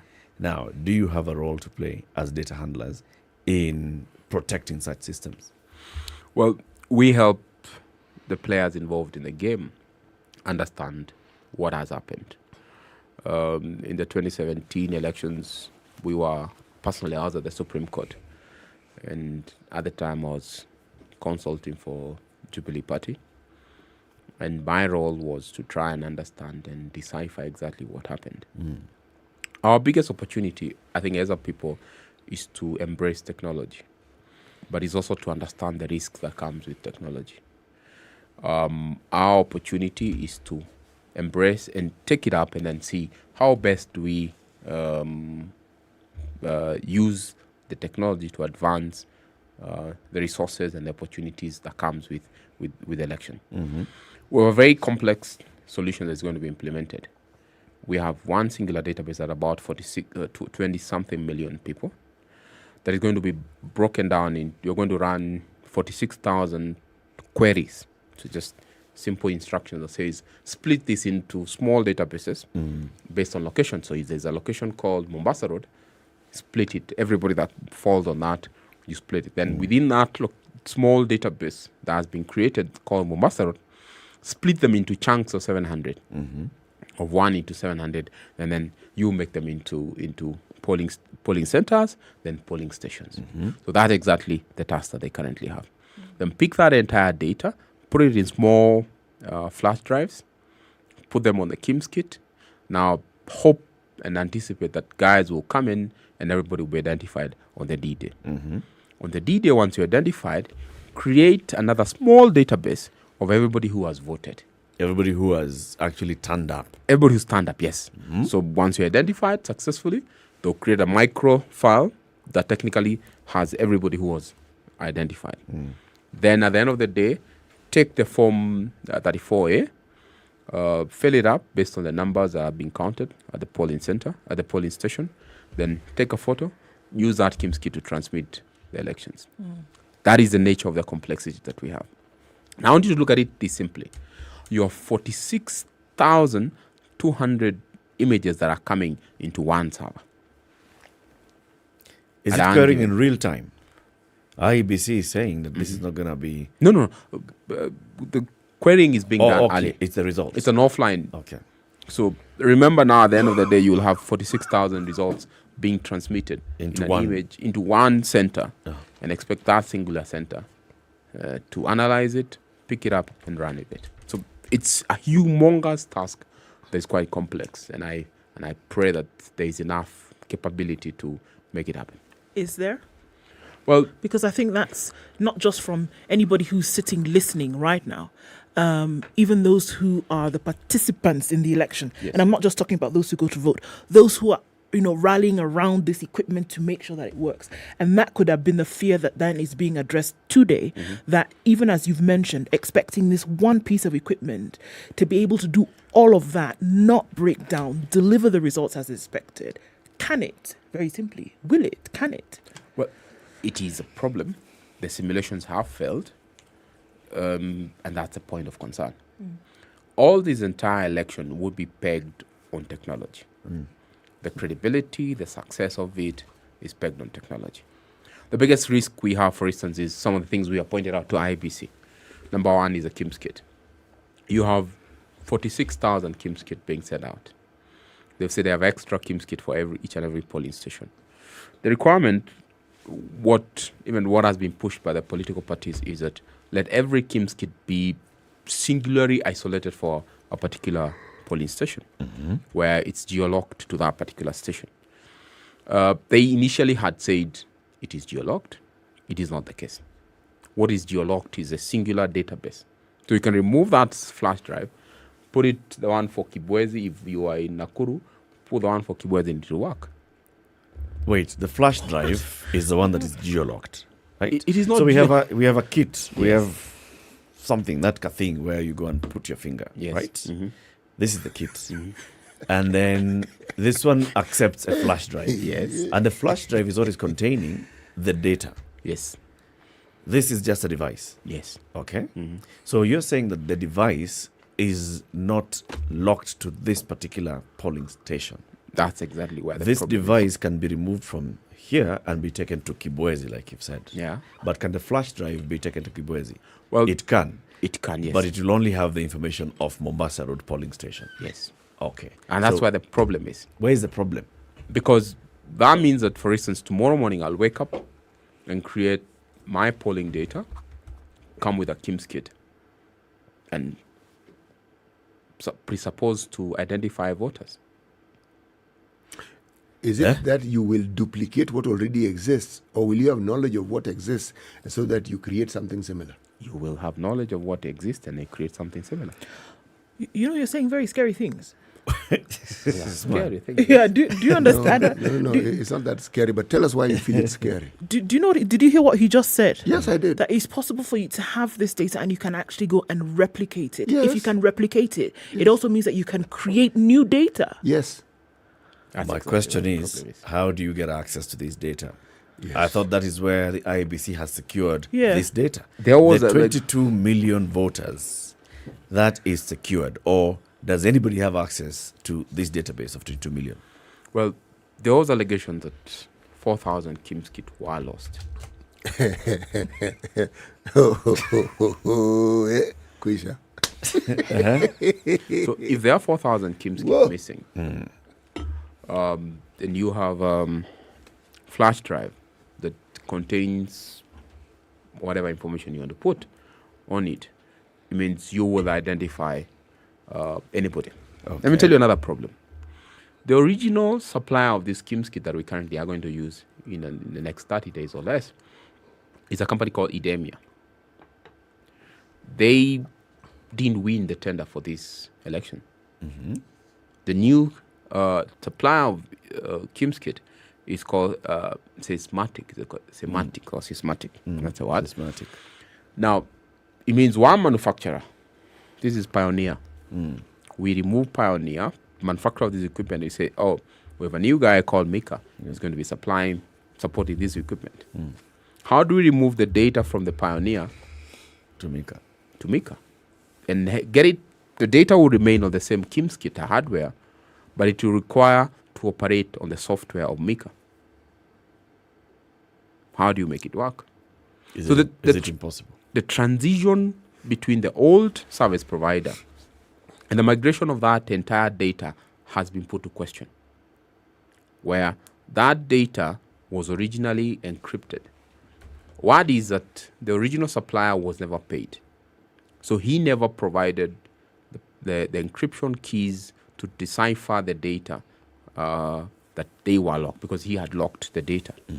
So what happened? The migration, the IEBC says they migrated the data. The question is, was the migration successful? And did it mean that your voter identification data, so it means your ID, your fingerprints migrated successfully into the new infrastructure? That has not been tested. So you have only verified you're in the Hasn't Mombasa. been tested by who? By the individual voters. I mean, my fingerprint can only be tested by me. Yes.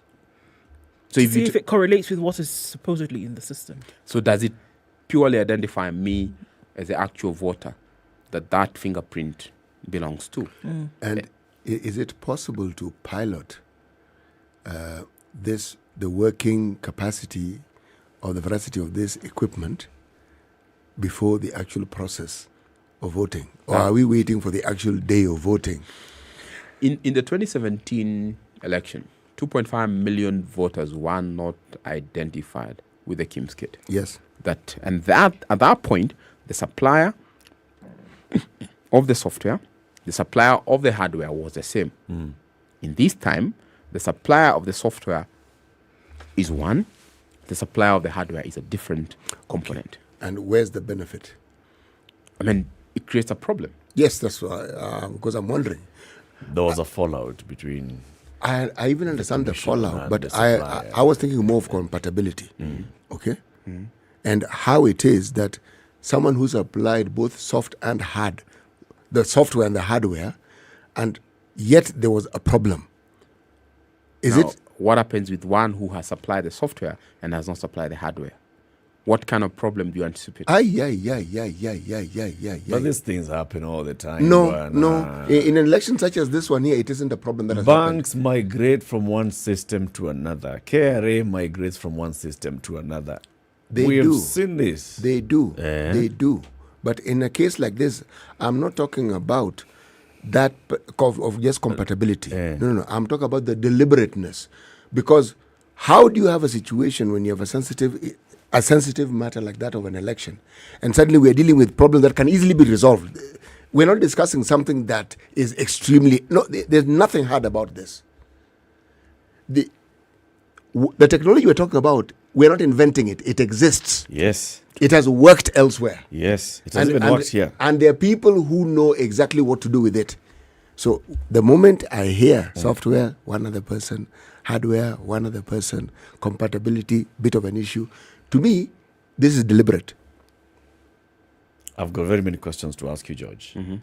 Because here you are raising concern and casting some shadow of doubt on the credibility of even the suppliers.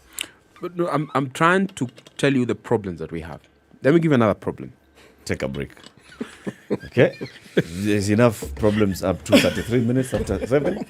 Let's take another break. 27 minutes to 8. Kenya's biggest conversation takes this break. Pocket by Mozilla does not have those issues.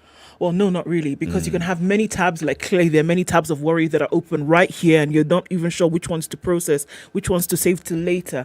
But Mozilla allows you to do just that. So you open many tabs, there are many windows opening up in your head, and you can put that away. Pocket by Mozilla allows you to store that away and say, come back later and have an opportunity to read it, access it, listen to it, a podcast that you may have opened up, some music you want to listen to later, a video that you want to watch, an article that you want to read. Puts it away in your pocket for you to then have access to later. You can download the app on Play Store as well as Apple App Store as well, and then you can have access to that. So it's all your information really on the go. Storage for later with Mozilla. This is the Situation Room, the only way to start your day. Guess what? Cold Stone Creamery has amazing deals for you to indulge every day. This month, enjoy deals on 2 cups of creamy delicious ice cream from as low as 600 shillings and ice cream cakes from as low as 1,800 shillings. Visit any of our stores in Nairobi or Mombasa and indulge. Cold Stone Creamery, the ultimate ice cream experience.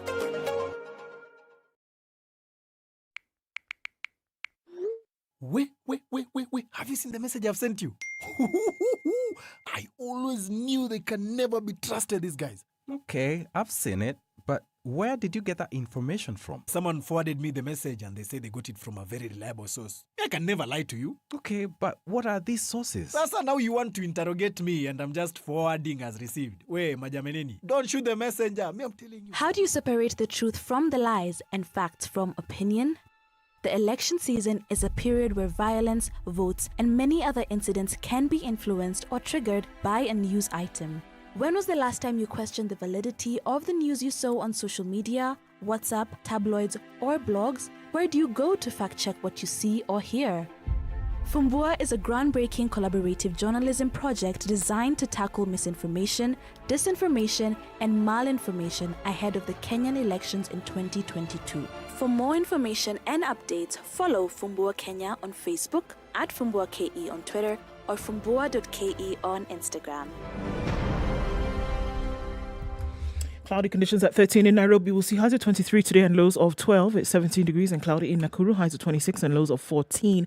12 will be the low recorded in a cloudy Nyeri at 15. Highs of 24 and 22 will be the high in a mostly cloudy Eldoret at 13. It's raining again in Mombasa at 23. We'll see highs of 28 and lows of 23. And at 25, Malindi is rainy. Highs of 28 and lows of 24. 18 degrees and sunny in Kisumu. Highs of 28. And we'll see highs of 27 in a sunny Kakamega, currently at 18. It's 18 and sunny in Kampala, highs of 27 and lows of 15, and mostly cloudy conditions at 21 in Dar es Salaam, highs of 29 and lows of 20. Warmer conditions in Johannesburg at 10 degrees this morning, highs of 19 and lows of 6. And there's a haze over Lagos skies at 25, highs of 30 and lows of 24. Kinshasa, clear at 19, highs of 30 and lows of 19.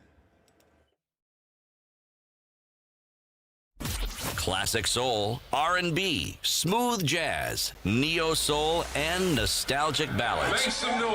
Yeah. You're listening to Spice FM.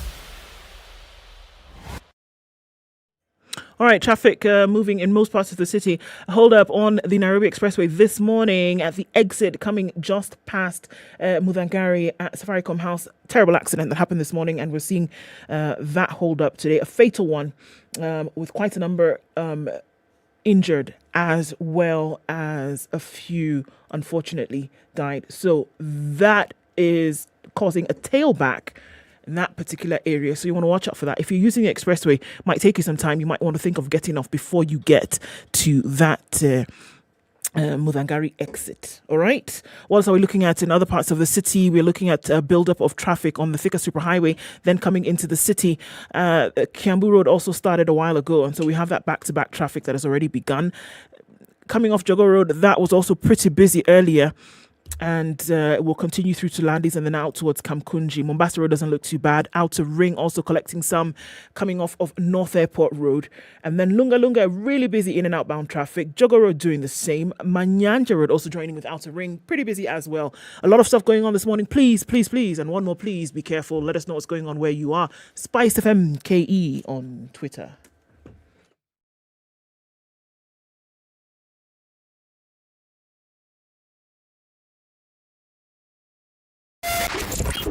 .9 Spice FM, Mombasa. Mature, intelligent talk every morning. Spice up yourself.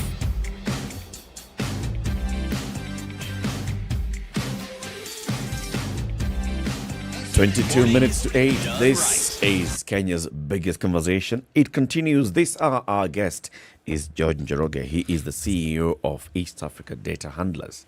We're talking about technology in this year's general election. Before that, George, you passed by the Expressway entrance in Westlands, and you saw this accident. Yeah, it's really bad. I think it got me very worried. There's a matatu that has overturned. A few people lying on the road. Not sure of their status. And I think got me very worried why there's all these accidents at the entry points. Both at Mlolongo now in Westlands. Yeah.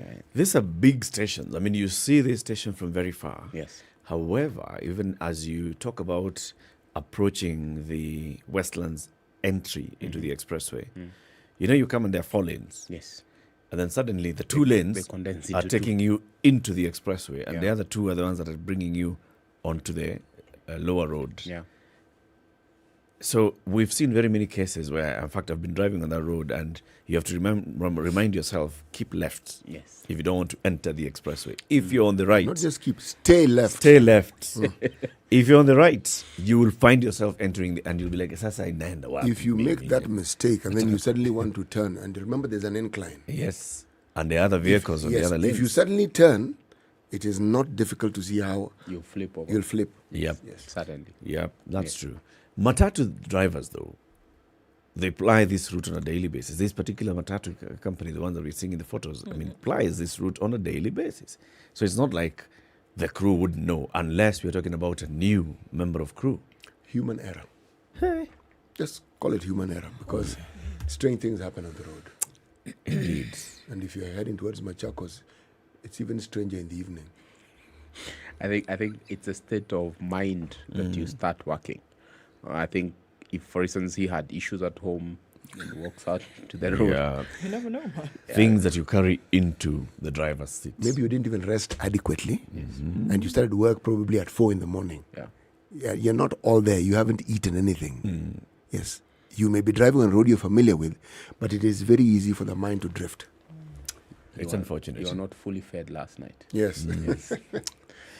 We'll keep you updated on what's happening on that road as we continue with the show. George, you are raising hairs here with the questions that you're asking regarding the credibility of technology to be deployed in this year's election.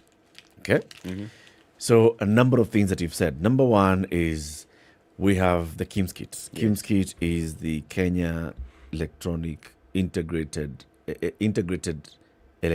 Electoral Management System. Yes. KIEMS. Recognized in law, we shall have our database of voters, electronic. We shall identify our voters electronically. We shall transmit the presidential result electronically. Questions you're raising here are with regards to the hardware and software and compatibility since the last election and updating this database of voters into this election. Yes. There was an audit that was done by a reputable audit company. It did not raise this question. Well, I think if they never looked at it from a technology perspective, then it really doesn't add up. I mean, KPMG, I presume, are largely account auditors. So they would provide you books of accounts. I do know that they do forensic work. The veracity of their work, I may not speak to it. But, I mean, these are concerns that would be there. The bigger concern for me is COVID. COVID brought a myriad of problems globally. It forced the shutdown and closure of businesses.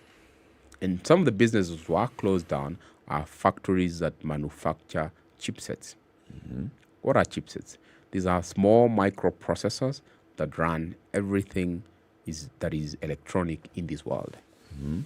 Now, the closure of this factory forced manufacturers of virtually many items, fridges, cookers, computers and all, to cut down the production. Because, I mean, the microprocessor is a critical component in the entire production process of processing anything that will process, but this unit and everything else. So what happened to the production of specialized servers and computers globally? That was cut off. So does IEBC have new servers? The backload to order Do they need new servers? They needed. Technology in itself has a lifespan of 3 years. Most hardwares. I mean, within 3 years, you will need to replace this. You'll need to replace this screen and all. So the technology will evolve. So the evolved technology means that within 5 years, which means the technology they currently have will be 5-6 years, would need to have been replaced.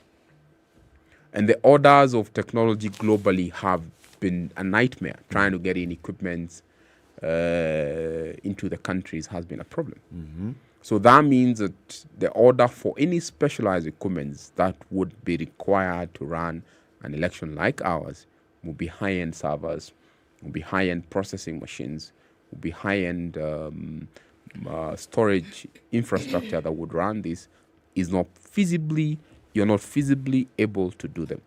By the January of this year, no particular new hardware had been delivered. I know they had a procurement that has not been delivered.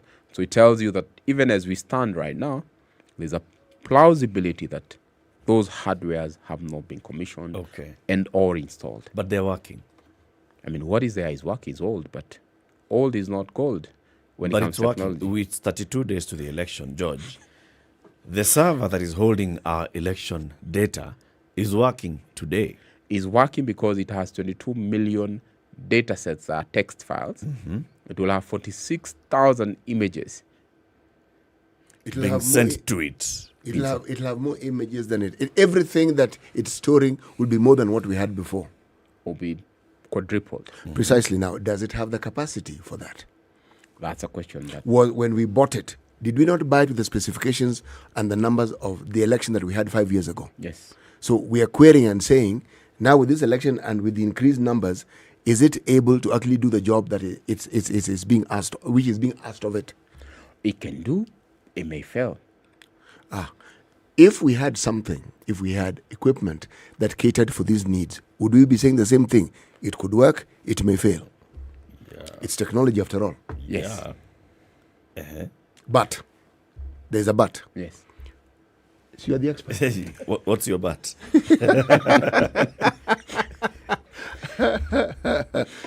No, there's need for clarity.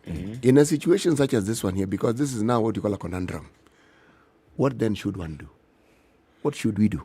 I mean, borrow technology from existing government. I mean, the entire infrastructure within government are things that we would admit and say, for instance, we don't have this storage, we need more storage.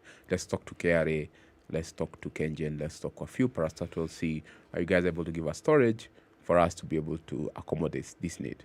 Now, when you start borrowing and leasing storage, there's a question of data protection.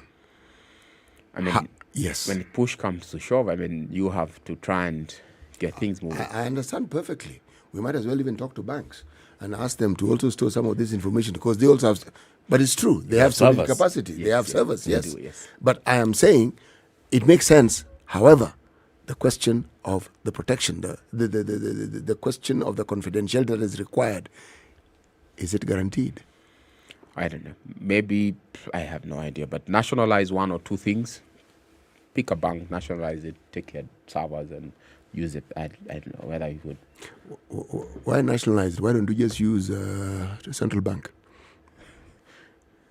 Because central bank, if you're talking about an institution that has a serious server that can do all sorts of things, central bank in my mind would be... You would assume that the central bank would have a serious server. Oh yes, not assume. It must have. Given the work that it does, it must have. All the money it keeps for us. George, have I got this wrong? No, George isn't going to answer that question. George, look, some of the things that we are talking about here, this is potentially serious stuff here. Yes. Because if we're talking about a system upon which responsibility of delivering the results of an election, quadrupling in terms of the numbers that we saw in 2017, and we're putting a large amount of responsibility on the shoulders of equipment. And what you're saying essentially is that there's a maybe it would, maybe it wouldn't kind of situation with it being able to hold all of this together. Now, even as you say that, it's a fear, it's a concern that's being raised. The vanguards of this system, being the IEBC, do they know this? I mean, they would understand it. The question is expecting that the technology will suddenly live up to the commitment. Or hoping that it actually would and that we don't have to do anything, complementary. The example is a failed simulation that happened a few weeks back.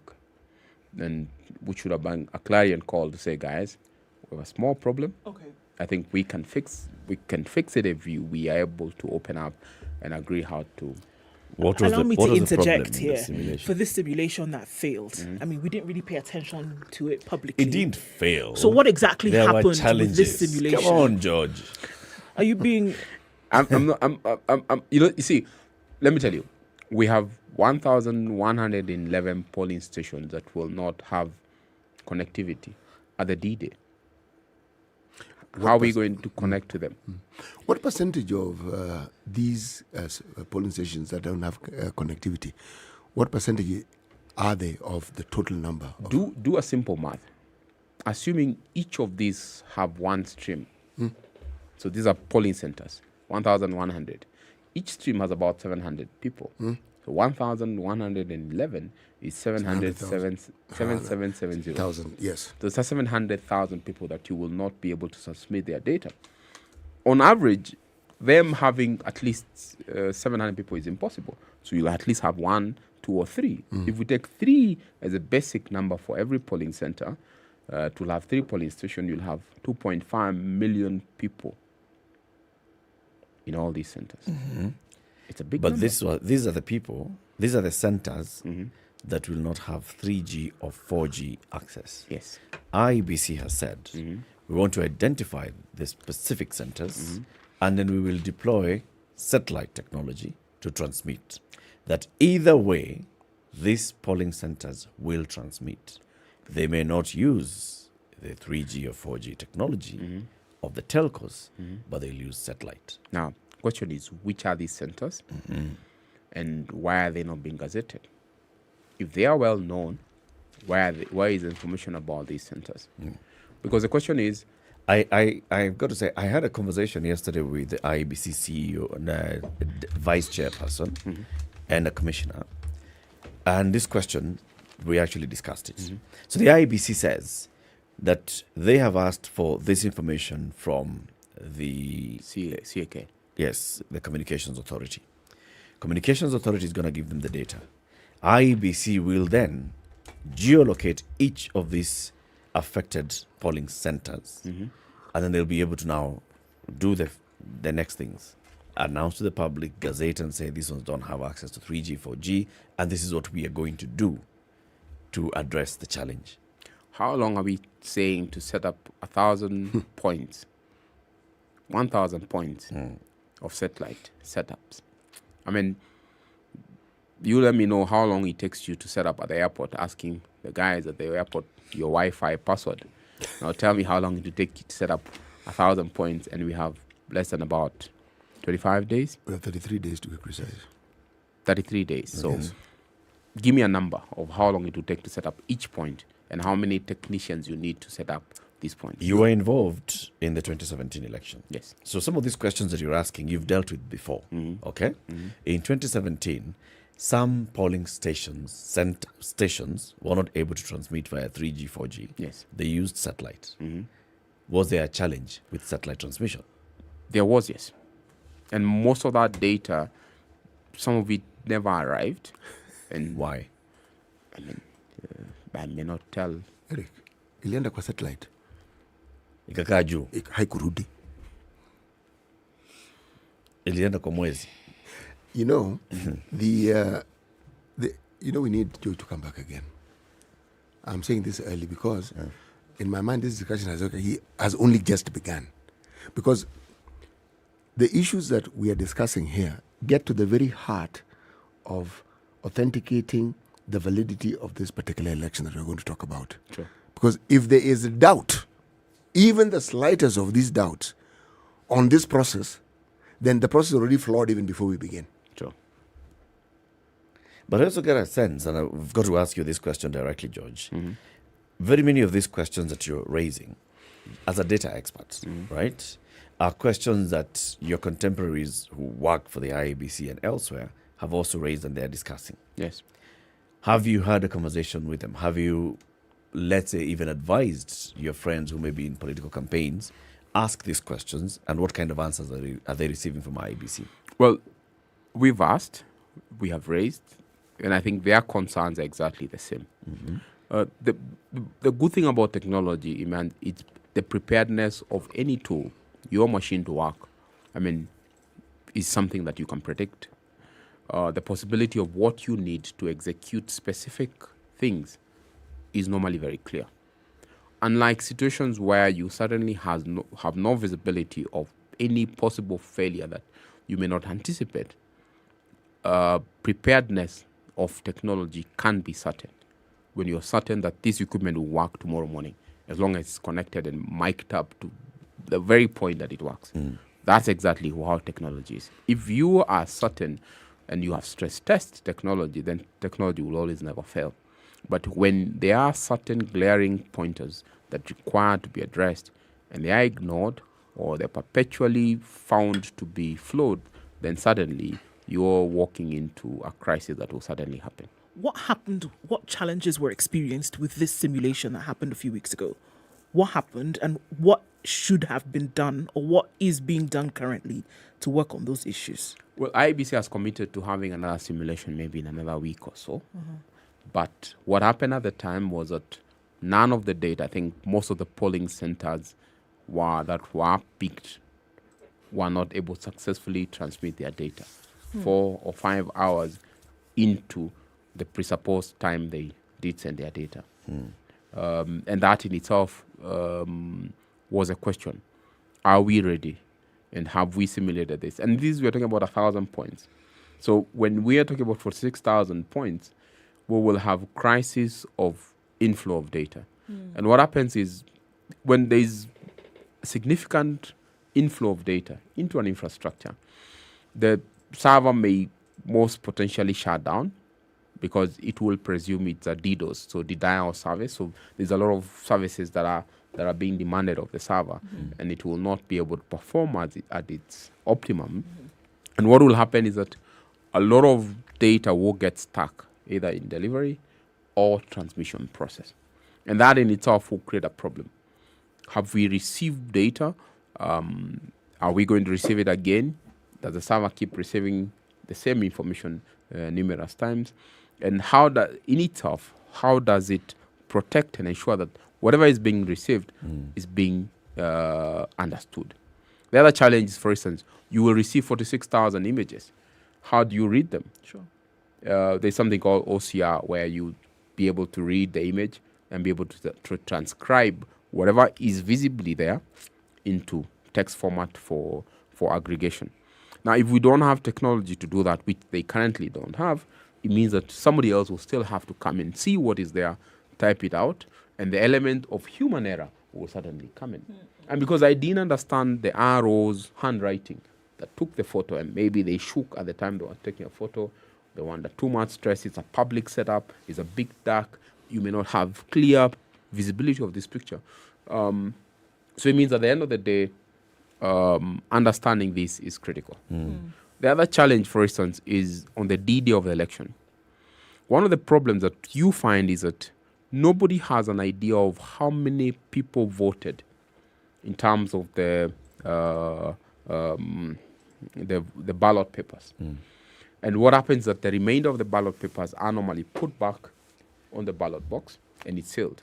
And until a court order is issued for the opening of the ballot box, you will not know how many ballot papers remained. If they were to digitize the ballot paper process and be able to ensure that the returns of the ballot paper are put on the voting diary, it would make it possible for, even without a court order, to have access to the information of saying, we had 200,000 ballot papers received in our center. 200 people turned out. So we have a remainder of 5. And because it's digitized, the system will just pick that data and transmit, so that as they are transmitting results, they are transmitting the results plus the return of the ballot paper data. That will make it easy. So you necessarily do not need a court order unless you need to verify this information at whatever point. George, we thank you very much for joining us today. Thank you. And like CT said, especially when the IEBC conducts its second simulation, let's continue having these conversations. Let's keep raising the questions that ought to be raised. Let's make sure that all of us understand the process. George Njoroge is the CEO of the East Africa Data Handlers. He's been here with us telling us about use of technology in this year's general election. Are we prepared? Do we understand the technology? Is the IEBC well kitted to work the technology that they have? Kenya's biggest conversation continues into the next hour. Remember, we are talking about elections bila noma. Elections bila noma is where we promote peace. Penda jirani yako. Look at them and don't see them as an enemy. Just see them as a fellow Kenyan who will be going to vote for whichever candidate of their choice. And it's their right to do that. Good morning. It's 8 o'clock.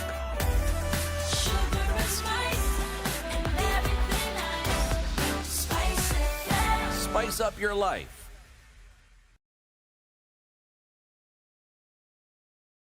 The latest news from around the world. 94.4 SpiceFM.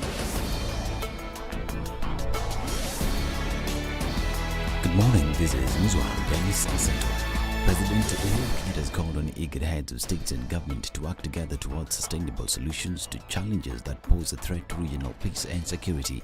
The president cited violent extremism, drought and armed conflict as some of the challenges that require urgent attention from the eager leaders. In the past 2 years alone, our region has experienced a desert locust invasion, a crushing drought that is still ongoing, numerous threats related to violent extremism and armed conflicts. And like the rest of the world, the region has also not been spared from the COVID-19 pandemic. President Kenyatta spoke during the 39th Extraordinary Assembly of the Eager Heads of State and Government and noted that a stable region was beneficial to all eager member states. The president said that no progress would be realized without peace and security.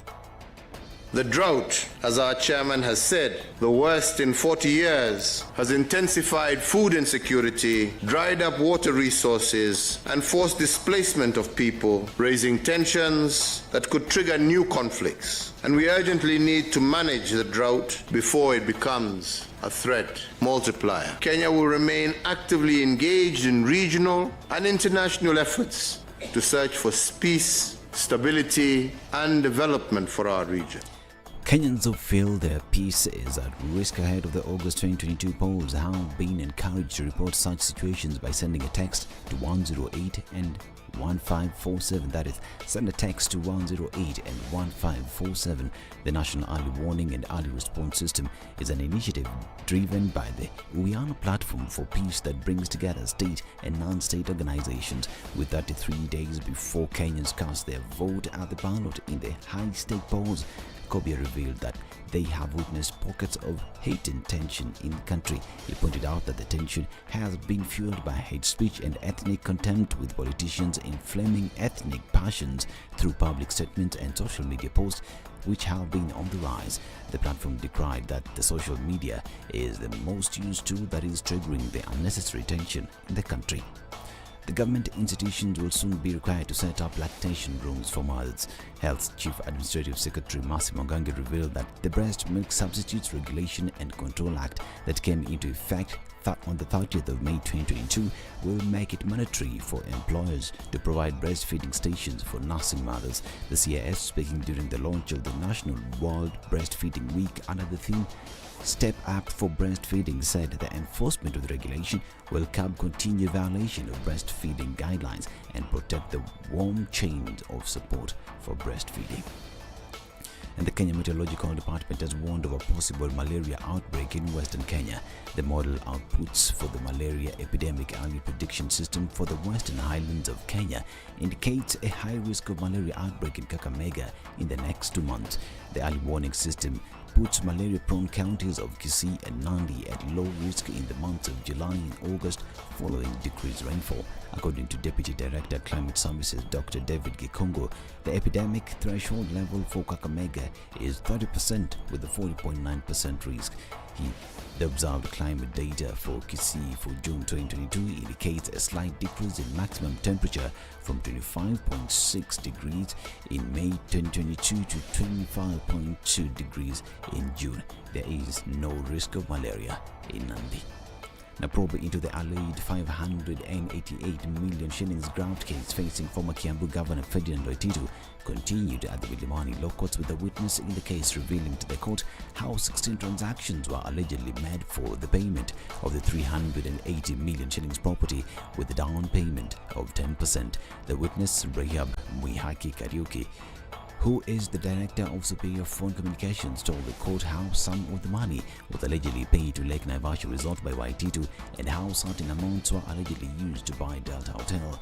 According to Rahab's testimony, the transactions were made between the 22nd of February 2018 and September 2018. So far, 26 witnesses have testified in the graft case, where YT2 is accused alongside his wife Susan Ongari and 9 other persons. YT2 and his wife are accused of receiving 7.2 million shillings from Testimony Enterprises, while having a reason to believe that the amount was acquired from Kiambu County through corruption. And 2 public servants are being sentenced for allegedly forging that academic document and ordered to refund all salaries earned with a fake certificate. The 2, Pauline Ochieno and Lillian Ochieng, were employees at the Rural Electrification and Renewable Energy Corporation in 2018 as supplies assistants. This is Newswire. I'm Dennis Aseto. Good morning.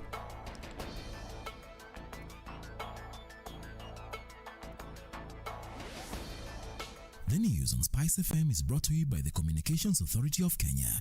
The Communications Authority of Kenya, opening your world.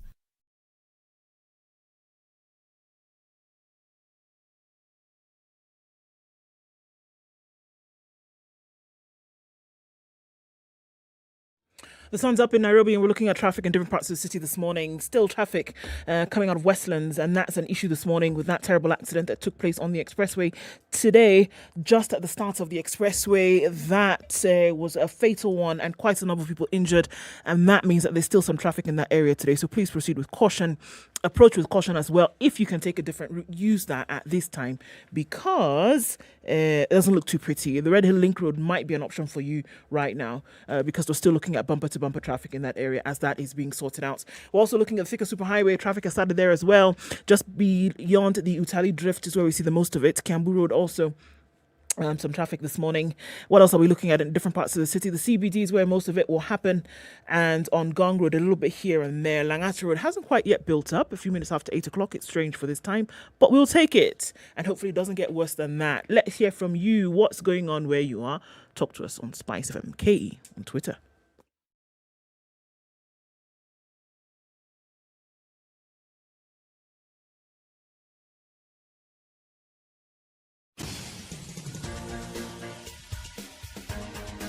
This is The Situation Room, the home of hard-hitting political commentary and penetrating insights about the state of the nation. This is a talk radio experience like no other. The Situation Room, a place for hard truths, debates, and elevated conversations. The Situation Room, witty, political, engaging, deep, controversial. In the room, we have C.T. Muga, researcher, academic, seasoned political observer, a fountain of wisdom in these politically uncertain times. Ndu Okoh, Nigerian by birth, Kenyan by choice, communications expert, Pan-Africanist, a truth seeker and believer in people power, and Eric Latiff, agent provocateur, the man in the chair, seasoned journalist, news hound, a man who believes in It's punching 8 minutes after 8 on the 6th day of the 7th month of 2022. Welcome to the third hour of Kenya's biggest conversation.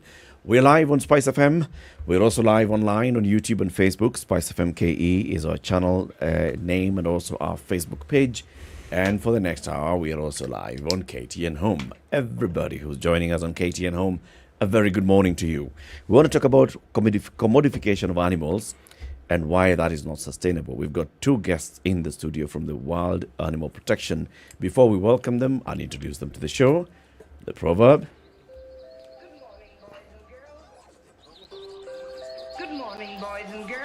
The proverb of the day is brought to you by Aquafresh Fresh Gel.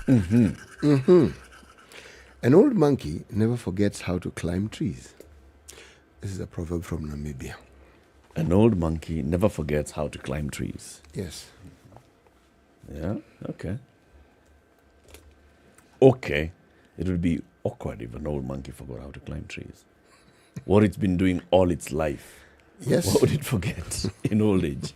Surely. Yeah, it would be awkward. This one is from? Namibia. It's our last proverb from Namibia. Okay.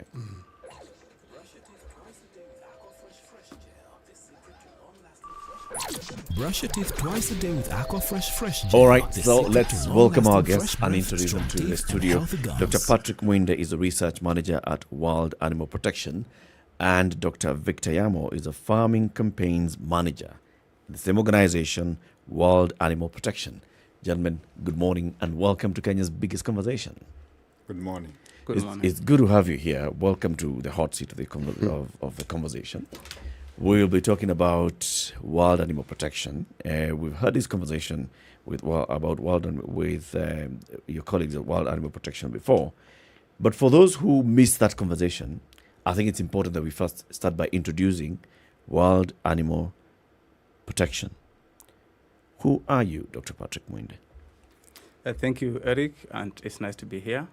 We are Wild Animal Protection. Basically, we are a global organization, and our mission is animal welfare, to ensure that animals live a life worth living. We work with key stakeholders, that is governments, public and corporate, just to show how important animals are to us. And by animals, we're talking about all animals. Yes, by animals, we are talking about all animals, but at the moment in our new strategy, we are focusing more on wild animals and farmed animals because we believe these are animals which are affected in masses, in big numbers, and we are trying to create awareness why it's important to take care of these animals, because if we don't, basically we are the ones to bear the pain and the impact that will be affecting us. Dr. Yamo, we want to talk about commodification of animals and going into the case of whether it's sustainable or not. Yeah. But let's first of all define commodification. What does that mean? Thank you, Eric. Commodification is basically where animals are no longer being treated as animals, but as commodities. And we see it happening across the two large areas that we work in. In wildlife, it's basically where we use the wildlife as a commodity. So for instance, if I give you an example, instead of allowing a lion to be a lion, we then want to convert it into something like a pet or a commodity that we then use for our pleasure. So you see things like people shooting them or growing them for specific purposes for entertainment, which is not what the lion was meant for. In terms of farming, you can see what happens. We are putting massive number of animals into small spaces. It is looking like a conveyor belt because essentially what we are doing is passing them through a system which doesn't really care about their sentience. And sentience here is about the animal being able to feel, has feelings, has capacity to understand, has capacity to remember what it has, the experiences that it has gone through. And all these things then end up in a situation where you are having issues that come out of it. We have public health implications, we have trade implications, we have implications on even the food that we eat, and the productivity of the animal, if you're looking at it from a farming animal perspective. Thank you. How does this affect the animal's rights? A very good question, and Eric. Welfare of the animal. A very good question again. Fundamentally, as an organization, we say animals essentially do not have rights per se, but they have what we call freedoms, which are internationally recognized. And there are 5 freedoms. Freedom number 1 is about freedom from hunger and thirst, which essentially means you need to ensure that the animal not only gets the right food that meets its physiological status or its stage of production.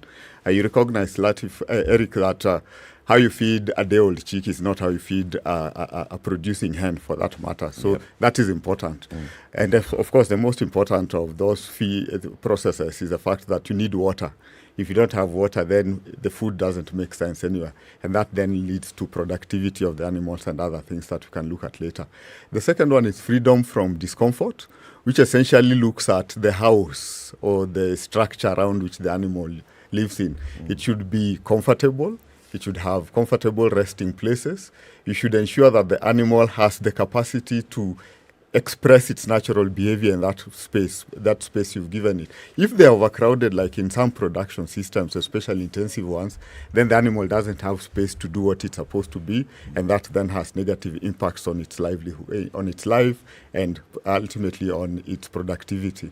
The third one is freedom from pain, injury, and disease, which essentially is to say animals are like you and I. If we're going through painful situations or we are injured, we underperform. And that then exposes us to capacity to have diseases. And diseases, essentially, globally, we are now recognizing that 70% of new and emerging diseases are actually coming from animals. And so it's critical and important that we manage that disease at the animal level and not allow it to spill into human populations, because then it becomes expensive to manage. And the adage, prevention is better than cure, then comes into mind, because then you're looking at it from that level. Then you have freedom to express natural behavior. Animals have their own naturalness and uniqueness. That freedom to express it, even in a production system, that space that you've given that animal should allow it to express its natural behavior. A hen, for instance, patches and scratches and dust bits, allows its wings to flap. All those things are important for the animal because it minimizes stress, but they're also important to productivity. If they're not allowed to happen, then certain things happen in the production system that has impact on productivity of that animal and health at that matter. The last one is freedom from fear and distress, which essentially is the mental aspects of the welfare of that animal. If anything causes stress or fear, that animal then goes through other physiological processes. You end up in a situation where they release hormones like adrenaline, which then has an impact on the animal's meat, texture, and everything else. So all these things are important to the animal, but they're also important to us. And what is happening now is globally, animal welfare policies are even becoming a prerequisite for trade. If you're going to trade in animals, organizations are beginning to do animal welfare audits to ensure that the animal is catered for in that production system. Thank you. Okay. Go ahead. Dr. Mwende, so recently, of course, there's some information that has come out in terms of what may be planned for certain animals in the country. What is your stand on the proposals to farm hyenas and snakes as revenue generators? Thank you so much for that question. To start with, farming is not something new. Farming of wildlife, it has been there before. But the current trend is that industries and governments are moving away from that because of a number of reasons that I'm going to explain to you. But referring to the information that was shared on interest to farm hyenas and snakes. First, we need to understand these are wild animals. They still have wild instincts, and they are worth when they are in the wild, in their natural habitats. And on the same, if you look at the reasoning behind their farming, it does not really make sense. For example, farming hyenas to harvest some of their body parts to be used for medicine. Well, we know that science has not proven how these animal parts are effective in treating diseases. I'm going to use the example of other common known parts. For example, pangolin scales. They have been traded in masses. And again, you have seen lion bones being traded again to supply traditional Chinese medicine. The opinion to farm hyenas to harvest their testicles to be used for traditional medicine, we believe that is, and it's a fact, is exploitation of wildlife, because these parts are not effective in treating. And basically, a lot of science have shown that. And again, mentioning the same and showing how governments have transitioned. For example, South Africa has been breeding lions for quite some time, with up to between 8,000 to 12,000 lions in breeding farms. But at the moment, they are working to phase out that industry.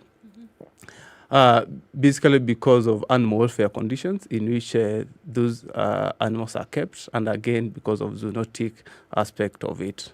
We did a research that showed zoonotic risk of keeping lions and how people who are taking care of lions are exposed. So basically, as much as we are trying to commodify these wild animals, we are not considering the cost that comes with it. Basically, the benefits are short-term, but the effect and the impacts are long-term. Currently, we are still in COVID-19, and we know 60% of zoonotic diseases, these are diseases that are transmitted from animals to humans, are still prevalent. And looking into the future, there's 75% chance that any new disease, or rather emerging disease, is going to come from wildlife. So it's the time we be cautious and we change how we utilize or interact with these wild animals.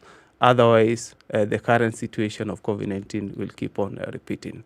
And on the same, all that connects to trade, both legal and illegal, which is a multi-billion-dollar industry. For example, the estimate is that that industry is worth $42 billion, both legal and illegal. But again, making it legal does not make it right, because basically you are creating an opportunity for the illegal trade to get market. And again, you don't factor these externalities which I just mentioned about their impact to our health. So the key is as you consider these things, other countries are phasing them out. The current news about milk farms in Europe being closed because of COVID-19 variant affecting them, and the risk of mutation and making vaccines ineffective. So there's quite a lot to think about, not just to wake up, or rather to go the way of commodifying and exploiting wildlife, while generally the globe is changing from that direction. So, thank you. But wouldn't you then say perhaps that if we're to take a view that Africans and African nations can't benefit from their wildlife, wouldn't that be a little imperialistic? Basically, if I can go back, history tells us as Africans we have lived in harmony with animals, and basically their utilization. For example, trophy hunting is something that has been introduced to us. It wasn't there before. The only utilization that was there before was bushmeat consumption, was food consumption. But trying to commodify wildlife in terms of earning income from it, it wasn't our previous view of animals, because we understand even currently there are some clans which are associated with wildlife. If you can go to where we are coming from, some clans in Africa are associated with wildlife. You know, my clan, like, it's associated with a certain bird, or it's associated with a certain animal, and it's your key task to ensure that animal is protected in the world. So talking about benefiting from them, yes, you can benefit from them, but not necessarily trading in them. For now, you can go to national park and you can enjoy them, seeing them in the world. You can take photos of them. You can enjoy ecotourism. You can do adventures other than extracting, because you can imagine trading in these wild animals. First, there's limited statistics on their population in the world. We don't know how many they are, and some of them which are traded are of unknown population, or rather their population is declining. So now you can trade on something which you don't know its population until to a point where you will have nothing to trade on. And looking again at legality, which I mentioned, legal and illegal aspects are very connected. They're highly connected, because sometimes it's hard to differentiate something which is illegal and illegal when it comes to wild animals or their body parts. Because we have done some work, some investigations, and we found that even on the legal aspect, some trade is not accompanied by the permits that are needed. And again, during the trade, the key goal is to ensure that animal survives, other than driving through the journey. If you look at from how harvesting is done from the world, how it's transported, how it is put in the holding facilities, and again taken to the airport for shipping as cargo to other destination countries. It's all cruel if you got an animal welfare view of things. For example, I can use the example of African grey parrot. As you know, it's one of the common exotic pets, and for your information, is the most traded bird species in the world. It's kept in our homes as exotic pets. But coming to think how it is captured from the world, basically you tie one bird on a tree, then when it screeches, it attracts other bird. Then what poachers do, they paint a tree which is near that bird with a substance like a glue. When the other birds flew there, they just get stuck, and again extracting them will cause injuries to them. And you put them in sacks as you transport them to the holding facilities before shipping them. And again, statistics show that up to between 40 and 6% die between the capture and the destination. In simple terms, if you have 10 birds, 6 of them will die, only 4 will survive in the life in the captivity life. And again, keeping this bird in your home is also a risk to you because they are known to be reservoirs of diseases that can be transmitted to humans, especially when immune systems are compromised.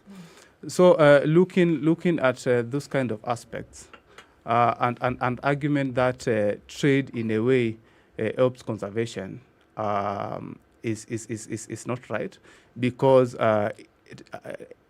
wildlife trade currently has been identified as one of the big threats to species extinction. Because as it is happening, we are extracting the few that are in the world and keeping them in our homes. We are extracting population that is able to help increase the population in the world. Even some species, if you look at tortoise, which is one of species which is commonly traded, they have a poor reproductive issues. For example, they take long to reach maturity age, and again, their reproduction numbers are quite low. So just picking one or two, basically, it means that you are picking a population that could have helped to regenerate the world population. And again, if you look at trophy hunting, ideally, what is hunted, for example, there's quite a number of directions to hunt the animals which are held, for example, lions which are held. But you have to remember, some instincts have to be passed to the young population because you need to know how to live in the world. If you kill the leader in the group, what does that mean? It means the young ones will be left without having the knowledge to survive. So basically, these are some of the things that we are talking about. The data is there, the evidence is there. It's just a matter of changing our mindset and not seeing these wild animals as just mere resources, but sentient beings, as my colleague mentioned, that are able to experience both positive and negative experiences. Thank you. You know, Dr. Hemo, as we talk about, and it's clear what you've said, the animals have freedoms. Yeah. We need to be conscious of how we are dealing with the animals. But also, you see, the animals are not conscious of how they're dealing with us. On a monthly basis, an annual basis, very many Kenyans are dying from snake bites. Yeah. We know that snake venom is important to treat snake bites. Yeah. Now, how do we extract this from the snakes? Good question, Latiff. First, animals react to how we interact with them. A snake will not go out of its way to bite you. You must have interfered in its ecosystem for it to bite you. Yeah? Does that apply to all snakes? Most of them. There's one or two. I know a black mamba can become aggressive, but you need to have been in its ecosystem, environment for it to strike. And those are some of the things we are saying. The issue has not been the animal itself. It's been us encroaching into their spaces. And that's a reality we deal with even in farming systems. Yeah. But to answer your question, there are various new techniques of generating antivenom. Yeah, you do not necessarily have to have a snake and take it through that process. Yeah, you can actually, there are synthetic antivenoms that are being developed, and the world is science has moved to a level where you don't even need the snake. You can generate using techniques in the laboratory. You can generate synthetic antivenom, which then is critical and important. But I want to go back to the snake venom itself. I think one of the things we are saying is if you're going to milk snakes, then provide for a comfortable, meet the freedoms. See, the challenge you're having in commodification is I want to get the product out of the animal, but I don't want to meet the animal's needs and requirements. And that is where that's the disconnect you're having. Because we are not meeting its requirements, then the animal reacts. Yeah. And I'll give you a simple example to show you what you're talking about. Dogs are supposed to be very good animals. They are man's best friend. But what happens when your understanding of managing a dog is locking it up during the day and not giving it space to express its natural behavior, which is a dog exercises. So at some point, the dog becomes stressed and agitated, and we've seen it mauling even the owners, children and the owner himself. So it's about, and that's why we are saying as an organization, the important thing is to cater for those fundamental freedoms or needs of the animal so that the animal is comfortable and enjoying its life for you to be able to then do what you want to do with it in a animal welfare friendly or human and sustainable way. And I think sustainability is the important thing that we need to be looking at that level. Let's take a break. It's 8:30. This is Kenya's biggest conversation.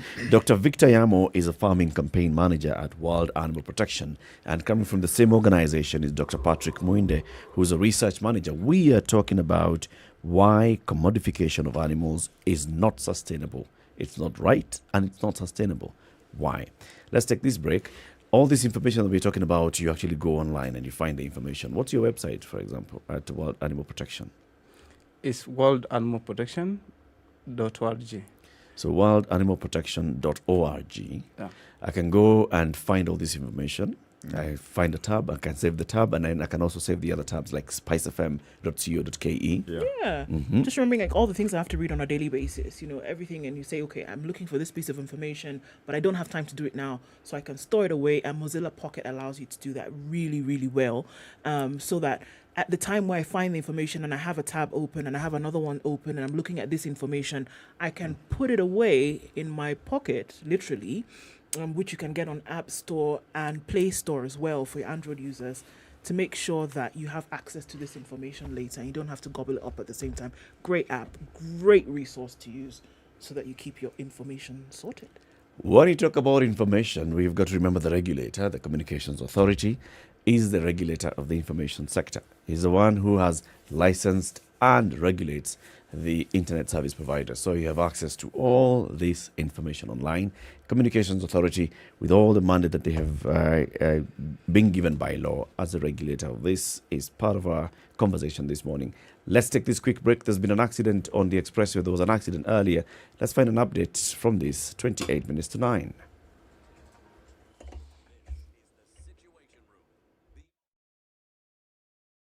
This is the Situation Room, the only way to start your day. Do you sometimes come across all this interesting and amazing content online, and before you know it, you're 10 tabs in? Or sometimes your browser refreshes itself and you lose that video or write-up you were keen on. In these moments, I bet you wish you could store this content somewhere so it's accessible to you when you need it or want to share it. Well, you can. It is as simple as putting it in your pocket. Thanks to Pocket by Mozilla, you can curate what you love, save it to your list, and access it even when you're offline. It gets better. You have the option of listening to your favorite articles, and before you ask, of course you can watch video content as well as even when offline. Filter the best of the internet and download Pocket by Mozilla now. Available on iOS and Android. Stori zetu kikwetu.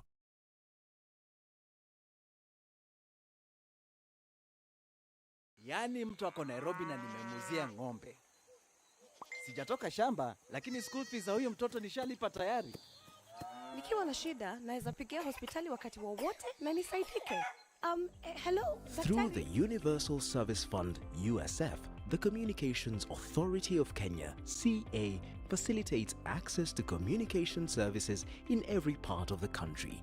Now, 96.4% of Kenyans have access to 3G and 4G mobile services. The Communications Authority of Kenya, opening your world.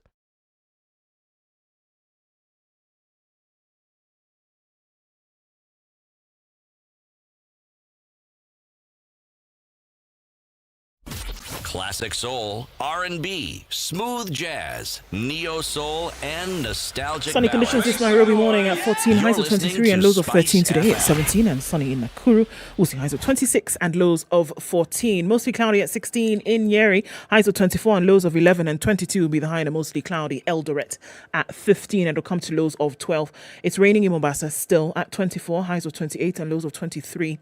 And we'll see lows of 24 in a rainy Malindi, currently at 26. Mostly cloudy conditions at 21 in Kisumu, highs of 28 and lows of 18. And we'll see lows of 15 in mostly cloudy Kakamega at 21, going to highs of 27. Let's look out into a mostly sunny Kampala at 20, highs of 27 and lows of 15. And the sun is up in Dar es Salaam at 23, highs of 29 and lows of 22. Warming up ever so slightly in Johannesburg, it's 11 degrees, highs of 19 and lows of 7. It's partly cloudy at 24. In Lagos, highs of 30 and lows of 24. And Kinshasa is sunny at 19, highs of 30 and lows of 18.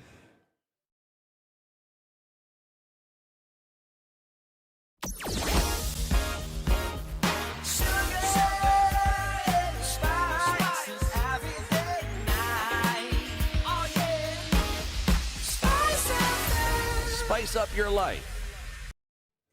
All right, so can you use the expressway at the exit coming off of Muthangari Westlands? Yes, you can. However, there's still a lot of traffic there. They're trying to sort out the issue. Emergency vehicles, police, everybody is there trying to sort that out. So you might want to think about that before you venture into that area. Use an alternate route. That's the advice we're going to give this morning because of the accident that took place today. And then please be extremely careful no matter where you're going or where you are right now. Thika Superhighway has not been too bad this morning. Seeing some traffic then flowing through towards the Pangani underpass. And we're looking at Muranga Road really heavy as you're getting to that Globe Cinema overpass. Kamkunji coming further east off Landis Road is also really heavy as well. Rilo Dingaway taking some traffic off of Langasa Road, then connecting with community out into the city. Still some traffic this morning. Let's hear from you all what's going on where you are. Talk to us on SpiceFM, KE, on Twitter.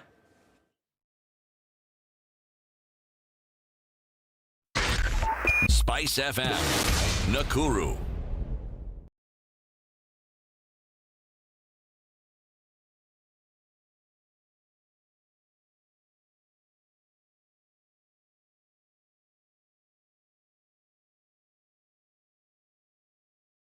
Mature, intelligent talk every morning. Spice up yourself.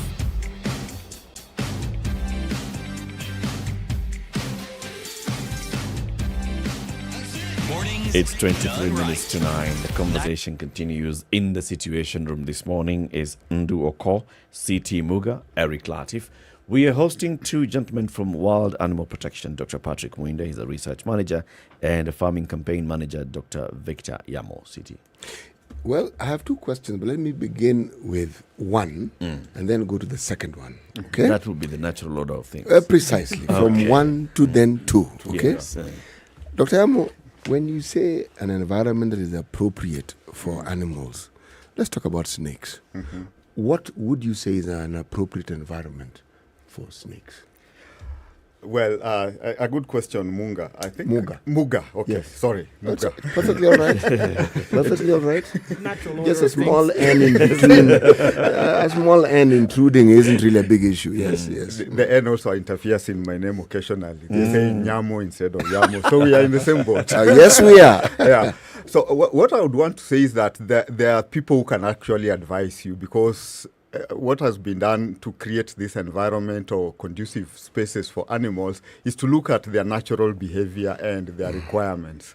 And so, for instance, if you are going to keep snakes, the requirement of the law in this country is that KWS must look at what you're going to do and then give you a permit. That permit will then have information on how do you keep snakes to ensure that they are comfortable, they have enough space depending on its length, they have enough food, they have the temperature is just right for the snake. Remember, it's a cold-blooded animal, so if you don't keep it warm, then it might end up getting into conditions that cause it to have cold.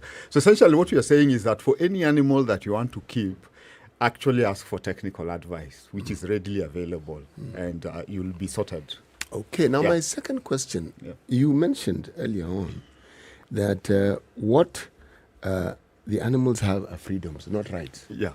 Okay. Yeah. Why? I mean, well, it's an international way of separating rights. For humans have rights, animals have freedoms, and freedoms are basically because we are saying they have certain fundamental things that you need to provide for. Those things, in their natural setting, they would be provided for themselves. If I give you an example, chicken. In the natural setting, in the village where I come from, the chickens run around and they scratch and they find their own food. But when you start intensifying that system, it means you've now enclosed them in spaces. You need to provide for those freedoms. So that's why the first one is about food and availability of food that meets their correct status. In that space that you put them, they must have adequate fresh air. It must be warm enough. It should be enough space, and that's where commodification comes in when you start packing too many of them. It's so interesting that in the developed world, Europe, for instance, the stocking density is now coming back to where Africa is. If you look at literature, Europe has even now legislated and said you cannot keep more than 30 kilograms of chickens per meter squared. And there's a math around that. It depends on how big your chicken is going to grow to. If it's a 2-kilo chicken, it means you can only keep 15 of them per meter squared. Europe had gone up to 42 kilos per meter squared, which meant you could keep 21 birds in that same space. So why is it that they are legislating that? Is because they're realizing that if you put too many of them, it becomes a good environment for passing and shifts of respiratory viruses, for that matter. And if you look at research done by International Livestock Research Institute just at the beginning of the COVID situation, where the UNEP and ILRI looked at all the zoonotic disease conditions that has happened between 1940 and 2020. And essentially they found that 50% of those conditions actually come from farming systems. And that's why we are saying we need to relook at how we are doing our farming, because we are potentially creating pandemics. As we are talking about COVID-19, for those of us who are looking at what's happening internationally, in China we're beginning to talk about a swine influenza virus that might be more pathogenic or more aggressive than what we are seeing in COVID-19. And those are the things we are saying. The way we keep animals is becoming so critical and important on our public health and zoonotic disease conditions that we need to then start addressing these things earlier before they hit us. So we're saying that this ability to have a situation, something etched in law so that we understand how it is an environment, again, can be made conducive. That is affording them freedom. Yeah. But then when you legislate it, then it becomes a right, doesn't it? And that's why as an organization, we do lobby and advocacy, and we try to ensure that the right laws are in place. But our preference, if you look at what we are doing in farming system, is to work with industry to then develop industry standards, and so the industry themselves to then make certain commitments. If you've been again following what we've been doing, you find that one of the chicken producers in this country has made commitments around animal welfare. They've made commitments around food safety. They've made commitments about responsible use of antibiotics, which is another big topic in the animal welfare processes. So, yes, you're right. When you then legislate, it becomes law and it's a right of sorts. But ideally, we prefer to call them freedoms because we want to remind you it's about the animal and the needs of that animal being met instead of being forced by law to do it. Okay. Dr. Marina, what would you want to see at the end of the day? What would be the end goal if we're trying to have these conversations being had in different quarters for the protection of the freedoms of animals? What's the end goal of all of this? Yes, thank you so much for that question. And just to pick from where my colleague left, many times people confuse between animal welfare and animal rights. and there's a big difference between the two. Animal welfare is about treating animals humanely. Yes, as humans, we can use animals, but let's use them humanly.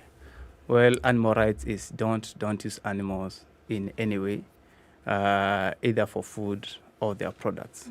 And as World Animal Protection, we are an animal welfare organization, and basically we are creating awareness and driving policy change so that animal welfare is taken care of.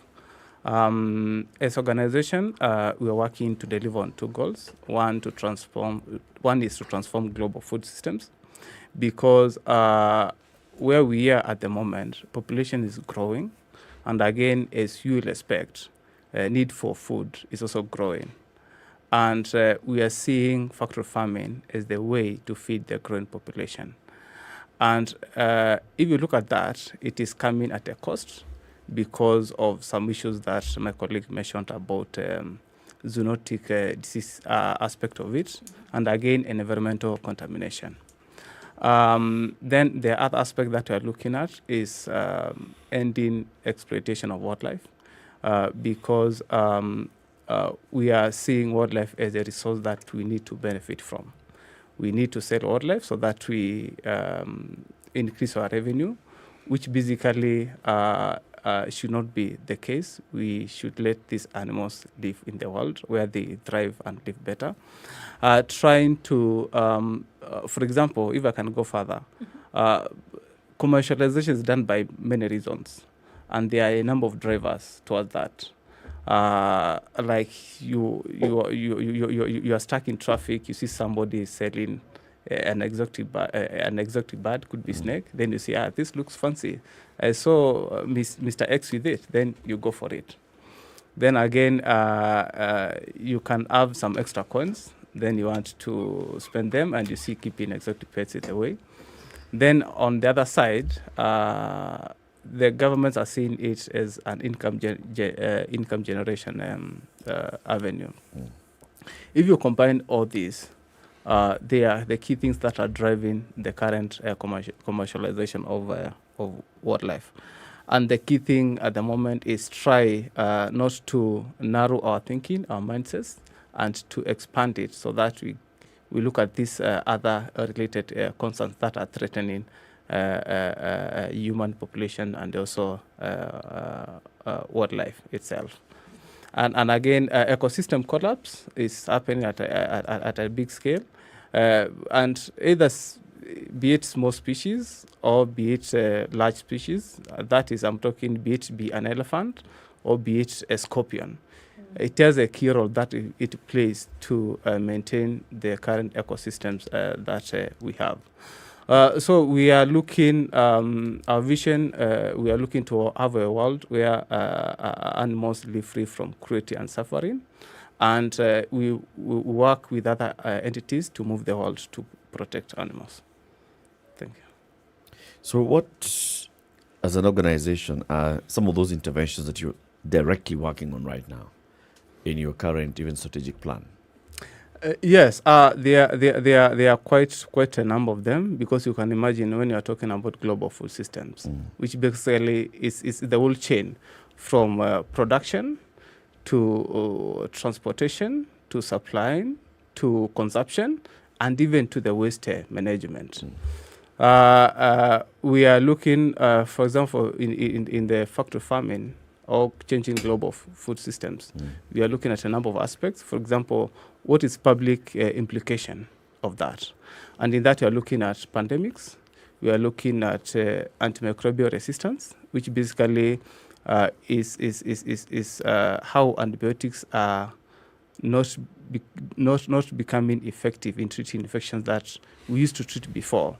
And again, for your information, that antibiotic resistance is commonly known as a silent pandemic, because by 2050, the science shows up to 10 million people will die because of infections that will not be able to treat. So you are trying to encourage the industry to adopt higher welfare production practices, because once you take good care of animals in terms of ensuring it has a good environment where it stays, ensuring it has all the freedoms that were mentioned before, that will mean you will have reduced disease occurrence in your farms, and that means you will not require to use antibiotics.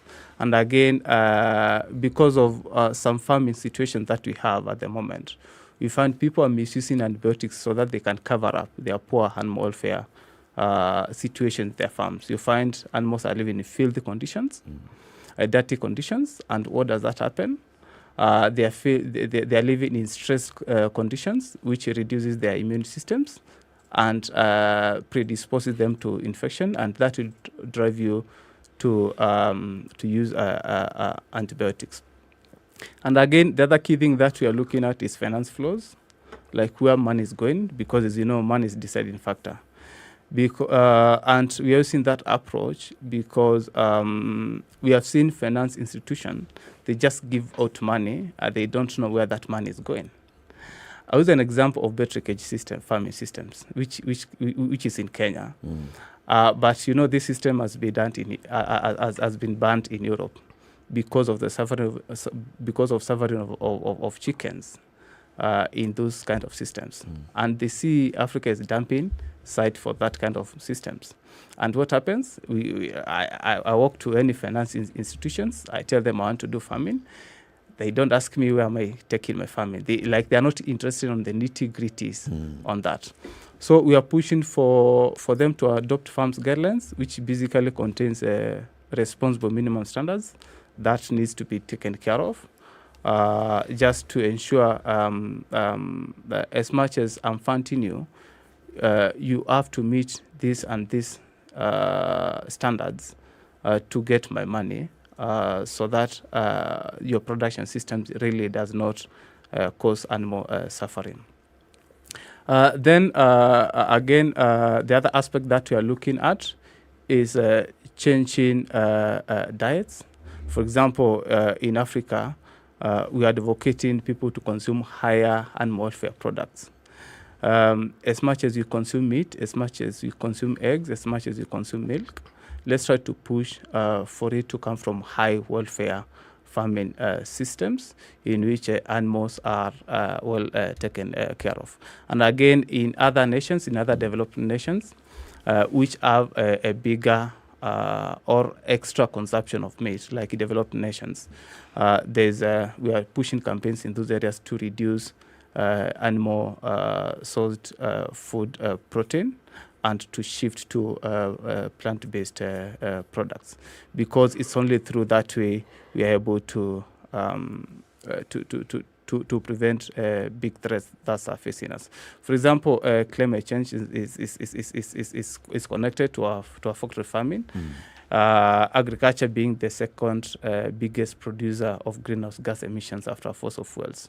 So at the moment, it's the moment we need to bring this equation, how factory farming or livestock intensification is contributing to greenhouse gas emissions. So that's what we are doing for the farming work. Then for the wildlife, we are trying as much as we can to create awareness so that some of the perceived uses of wildlife, for example, use of wildlife for traditional Chinese medicine. I mentioned about hyena testicles. Like, tell me, how can that, something which is basically is sperms and connective tissues, and if you look at anatomical structure of that organ, it does not make sense how that can have any medicinal value.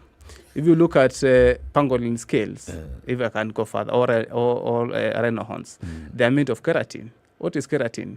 Basically, it's what is forming our nails. Where can't we, I know we cut our nails frequently. Why can't we use that as the medicinal value? So these are some of the things that we are trying to tell people. Yes, as much as we are driving this, new ideas. there's no way keratin can treat arthritis basically, and increase our libido. We have to go that far because there are quite a number of unthinking ways which people consume these products, and basically we are just pushing. Please, as much as you want to consume traditional Chinese medicine, can you consume the ones which don't have animal derivatives? Can you change that to plant-based derivatives? Because I understand a lot of science has been done on that. Then the other thing is about trophy hunting. doing a lot of work on trophy hunting because we believe it's not worth it to shoot a lion or any other wild species just for fame, because trophy hunting you just kill an animal to extract a body part which you are going to display in your home. Then what? You have killed an animal. Then what? So these are some of the things which are talking about, and they have been fueled by the drive that it benefits local communities. But basically, that's not the case. If you look at the equation and how the profit is shared, the local community gets the least, while the one who is higher at the hierarchy gets all the masses. So basically, these are the kind of things that we are working on, and we are trying to push people to go for ecotourism methods that are humane, that are wildlife friendly, and to let all animals live in the world. Dr. Hemo, at the community level, how do you interact with the people, and what is your message to everybody who's listening this morning? I think at the community level, we have various things that we do. We have one, if I'm looking at it from a farming situation, we interact with the farmer to just raise awareness that if you take care of your animal, the productivity goes up, you get better quality products, and these are all proved by research. And so we are working with them, of course, with stakeholders and other partners in driving the message around improved productivity around some of those things. At another level, we're also working with consumers, because when you raise consumer awareness, then the consumer is able to make buying decisions that forces industry to do certain things. When I started off this job about 8 years ago, it was near impossible to talk about animal welfare in farming systems because nobody made the connection. But now we can easily make the connection for you. If you feed an animal with rotten maize, the reason why that rotten maize goes into the system is because we reject it from humans, but the reality is that the animal just concentrates what you're avoiding and puts it in milk or meat or in eggs. And that's the reality. Mycotoxins can be found, and that's driving certain things that we're looking at. If you then go injecting an animal with antimicrobials, that's what's driving antimicrobial resistance in human populations, because you're already consuming antimicrobial residues at certain levels. And I think Mwinde also raised a critical thing. Sometimes when you talk about these things, people quickly shifts into plant proteins. But the reality in research we're doing, which is leading in, is that the manure that comes out of production systems, where does it go to? In the African setting, most likely use it to grow your crop. Goes back to the farm. So if the crop is if you're using that manure and the manure is contaminated with whatever you used in the poultry house or in the pig house, you're basically transferring your problem from the pigs into the meat to the greens. And then when it rains and there's a stream next door, all that thing is washed into the stream, so your fish is also getting contaminated. And essentially, that's why we are saying animal welfare connects.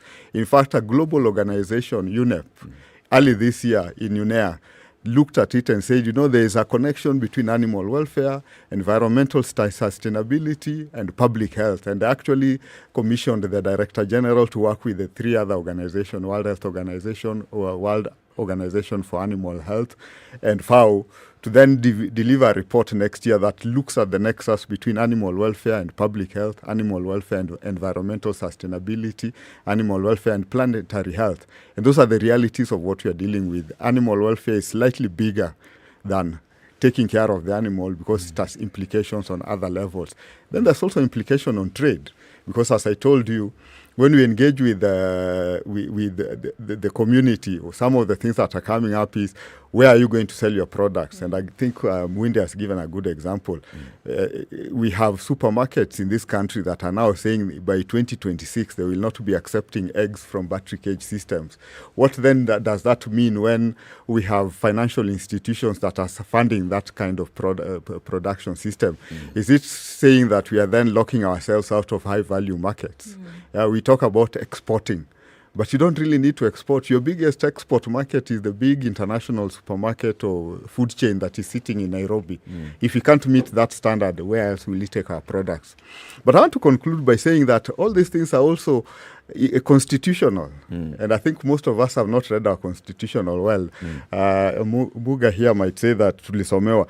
In part of what the national government is supposed to do is actually, Bulletin 22 talks about protection of the environment and natural resources with a view of establishing a durable and sustainable system of development, including protection of animals and wildlife. So even the people who crafted our constitution realized that they knew it. There was going to be sustainability around production and animal protection. Thank you. Very well put, Dr. Ari.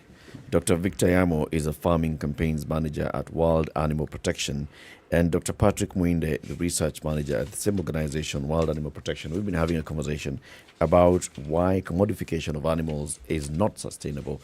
Now we have a better understanding of animals, animal welfare, and why animals and how we treat animals really does impact our environment and our lives. Asante sana for joining us today. Thank you for having us. Keep it here for more conversations coming up in the next hour. This is the Situation Room. We've been live on KTN Home. We now switch back to SpiceFM and SpiceFM KE and SpiceFM KE online, spicefm.co.ke, right? That's our website. On Facebook and YouTube, it's SpiceFM KE. A very good morning to you. Coming up to 9 a.m.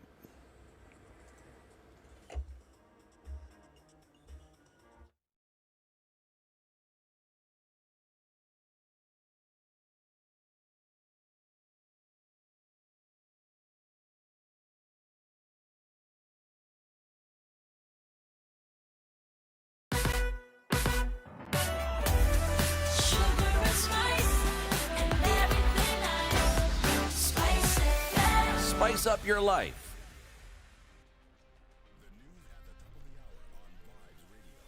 The latest news from around the world. 94.4 Spice FM.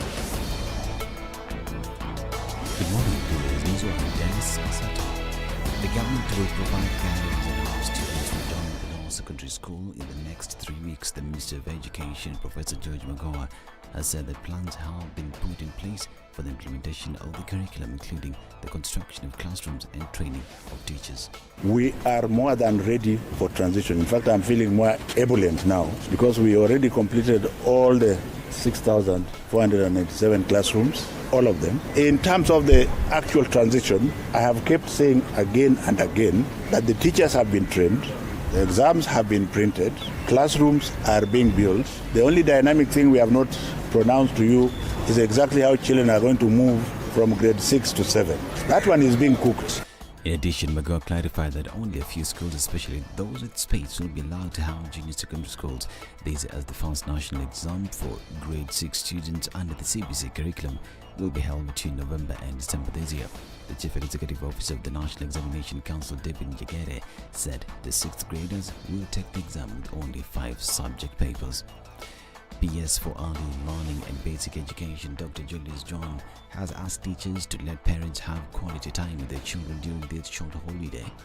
He said the teachers should not hold the learners in school for holiday tuition, saying the learners needed a break the government had provided to allow them to relax. John made the remarks during the Kenya Private School Association annual conference in Mombasa. The PS was reacting to reports that some head teachers had refused to allow children to break for the school holiday. The 2022 school calendar provides and had continued to teach against government directive that they let children to break for 10-day holiday. He said the government had given the 10-day break to allow learners to relax, adding that they should be subjected to holiday tuition.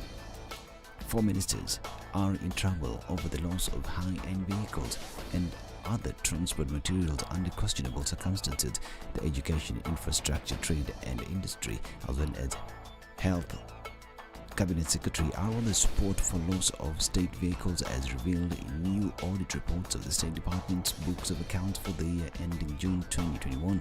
Auditor General Nancy Kathungu detected that CS George Magoha's Education Ministry in 2019 lost a brand new vehicle worth 8.4 million shillings that was stolen just days after its purchase. According to the Auditor General, the SUV was purchased for the Eastern and Southern Africa Higher Education Centers of Excellence project under credit number 55798-KE.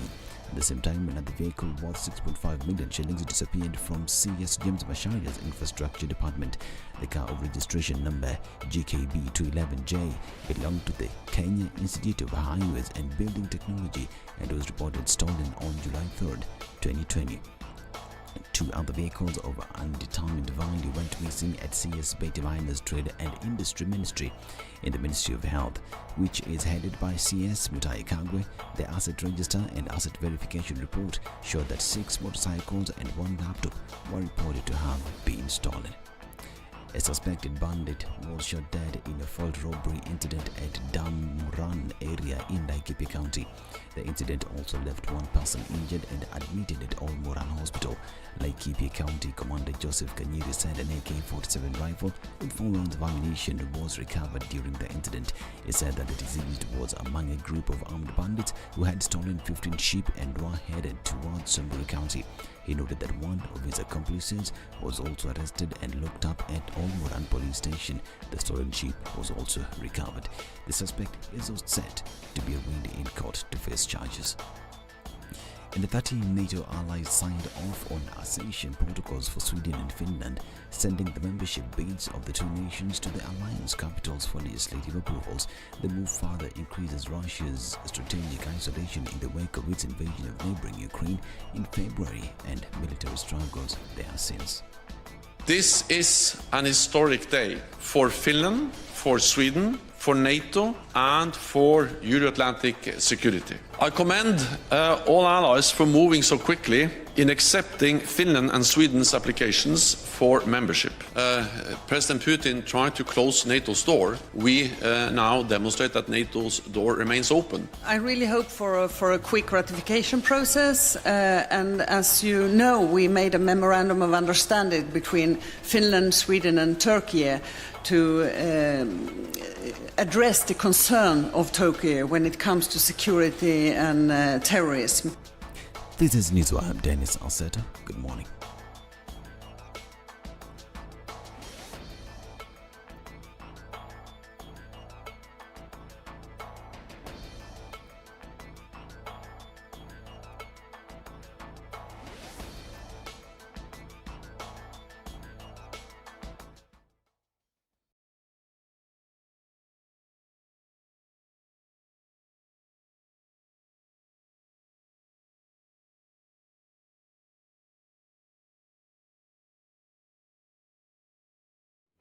All right, looking good in most parts of the city this morning. Still that issue coming out of Westlands, so heads up about that. Traffic is moving very slowly. If you're using the expressway on that particular exit, take you some time to get out of that. Jogo Road still packed. We're looking at the expressway today. We're looking at all the exits having some traffic, so let's watch out for that. Through Mombasa Road, out then at your exit at Imaradaima, your exit then at Siokimau, and then the other one at Mlolongo. So we have that traffic. It's moving really slowly at the exits of the expressway this morning. Thika Superhighway has done brilliantly well today. Not too much in terms of traffic, as has Kiambu Road. So I don't know what's going on there, but it's a good thing. Yes? Yes. Coming through to Muranga Road, out towards the Globe Cinema overpass and underpass is where we'll have some traffic, and that continues. Landis Road is packed from the beginning to the end. It's bumper to bumper. It's really difficult to get out of this one today. So heading in that direction, no, that's what lies ahead. Let's look back in about half an hour or so, see what it looks like. And then let's talk on SpiceFM. KE on Twitter.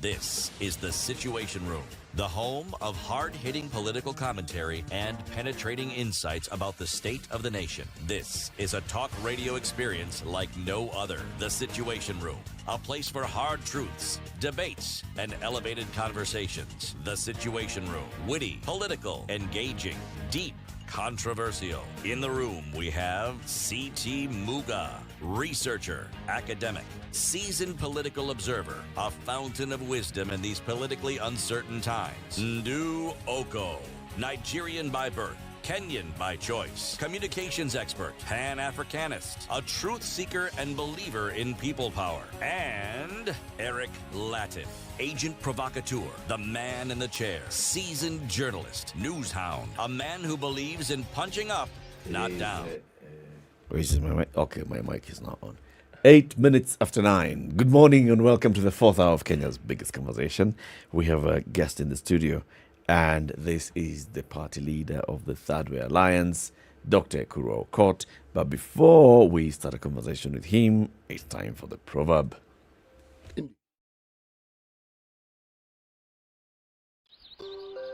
Good morning, boys and girls.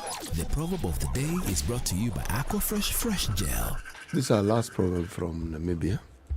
An old monkey never forgets to climb trees. An old monkey never forgets to climb trees. So it's like saying, atapaka mzee unywe maziwa. Yes.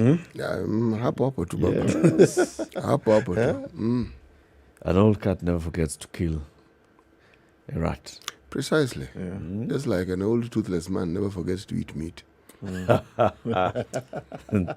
Okay.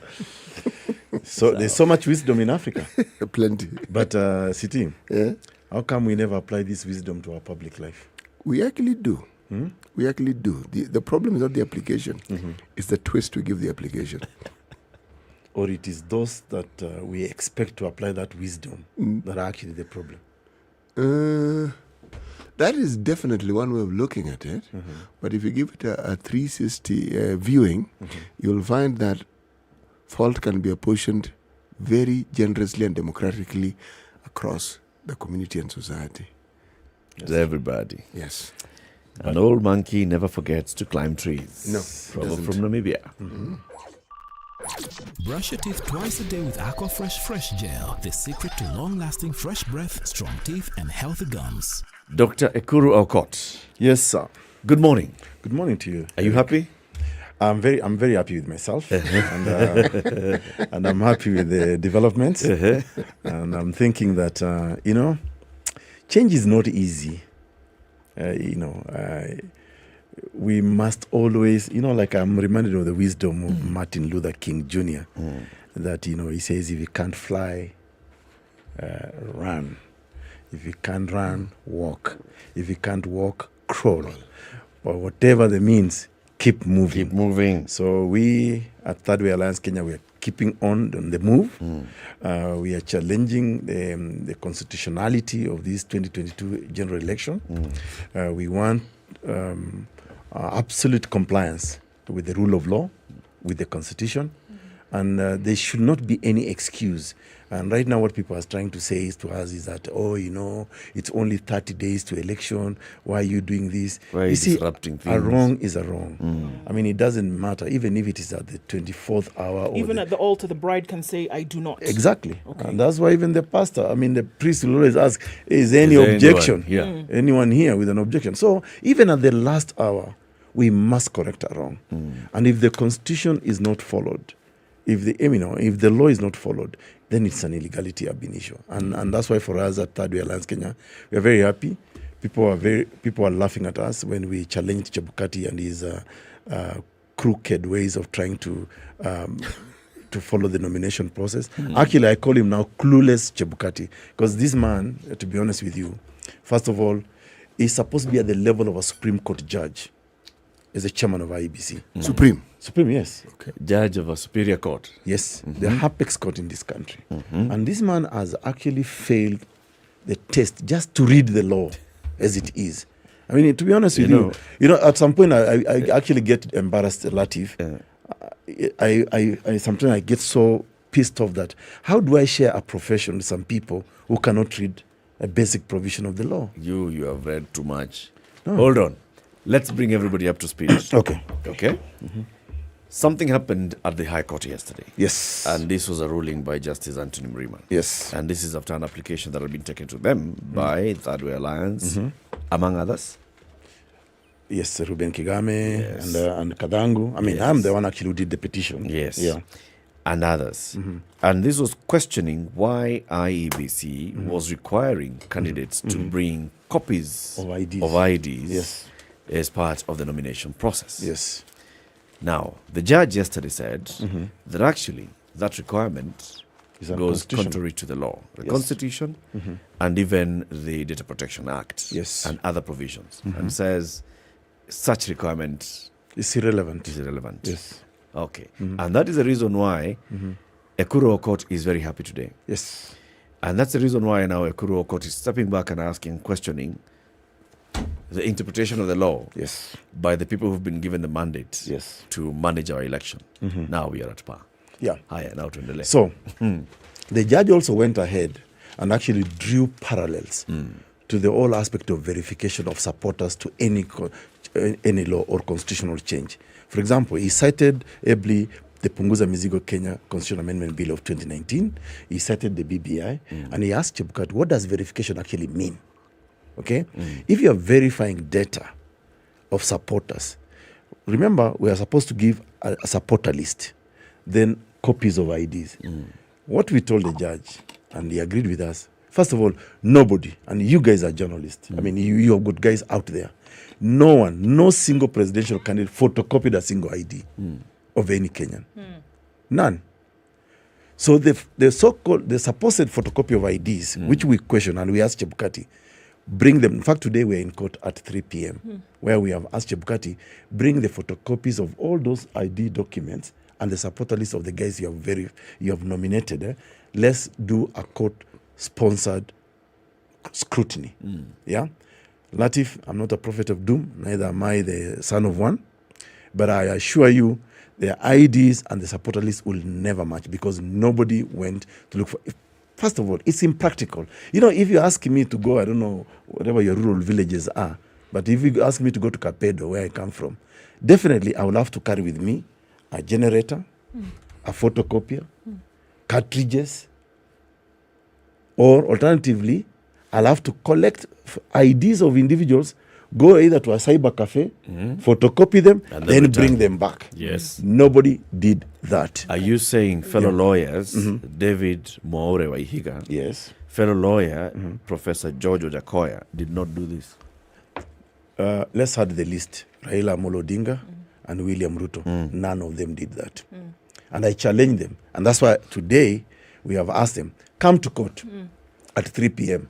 Bring copies of your IDs, bring copy of your supporter list. I want a court-sponsored scrutiny. Because after all, nomination is transparent. You know, election is very transparent. Yes. It's supposed to be accountable. So let's do it. And first of all, we even need to go further. We have even questioned the educational qualification of some of the individuals that have been nominated. For example, if CT Chebukati nominated Walter Mongare, a.k.a. Nyambane, based on transcripts. And then he tells Ekuru court that your certificate was not certified by the university, even though it was certified by a commissioner for oaths and notary public. What nonsense is that?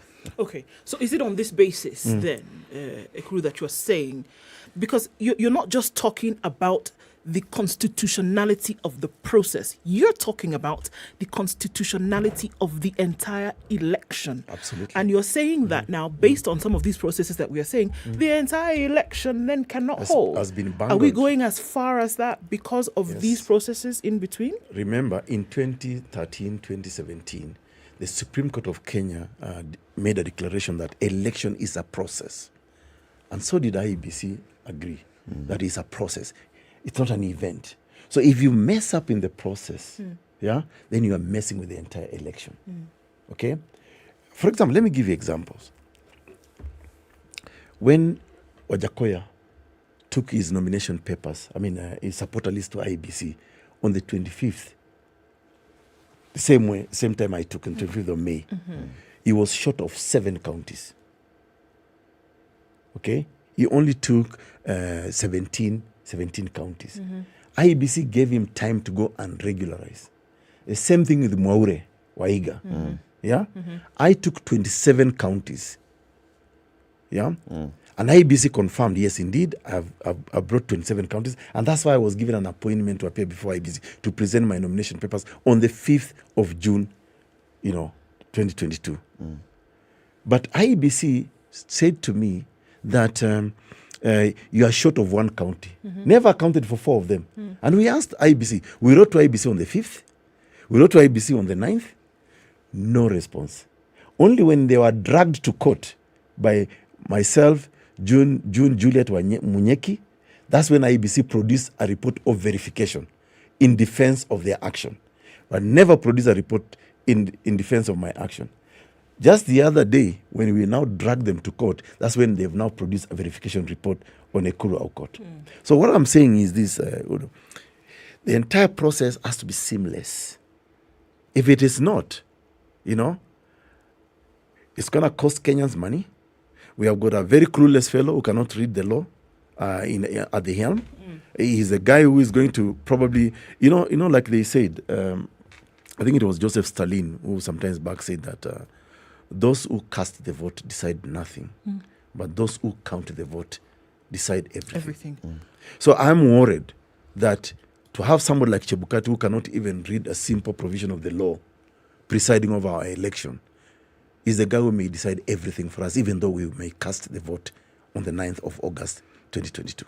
And you're basing this on the fact that there was one issue that you took to court yesterday and the courts agreed with you. There are many issues. For example, Eric, if you tell me, Ekuru Court, your check is incorrectly addressed, it's a banker's check, remember? I'm not a bank. I'm not the drawer of the check. It's a simple administrative issue. All you can tell me, go and regularize. Can you get us a check written properly? I can then call my bank and tell them, this check is correctly, addressed. For example, in the case of Reuben Kigame, my friend Reuben Kigame took his supporter list, and then he was told, no, you have not met the threshold of 24. Go regularize, but we'll give you an appointment. When he went to Bomas of Kenya, they locked him out. Can you imagine? He did not get the opportunity. He did not even get the opportunity to present, to argue his case. Yeah. Yet some other people were treated, favorably. Yeah. And I've argued here before, I think in your show earlier, that, for example, IEBC has nominated a person who is supposed to be a member of two political parties. Don't look at me like that, because it's a fact.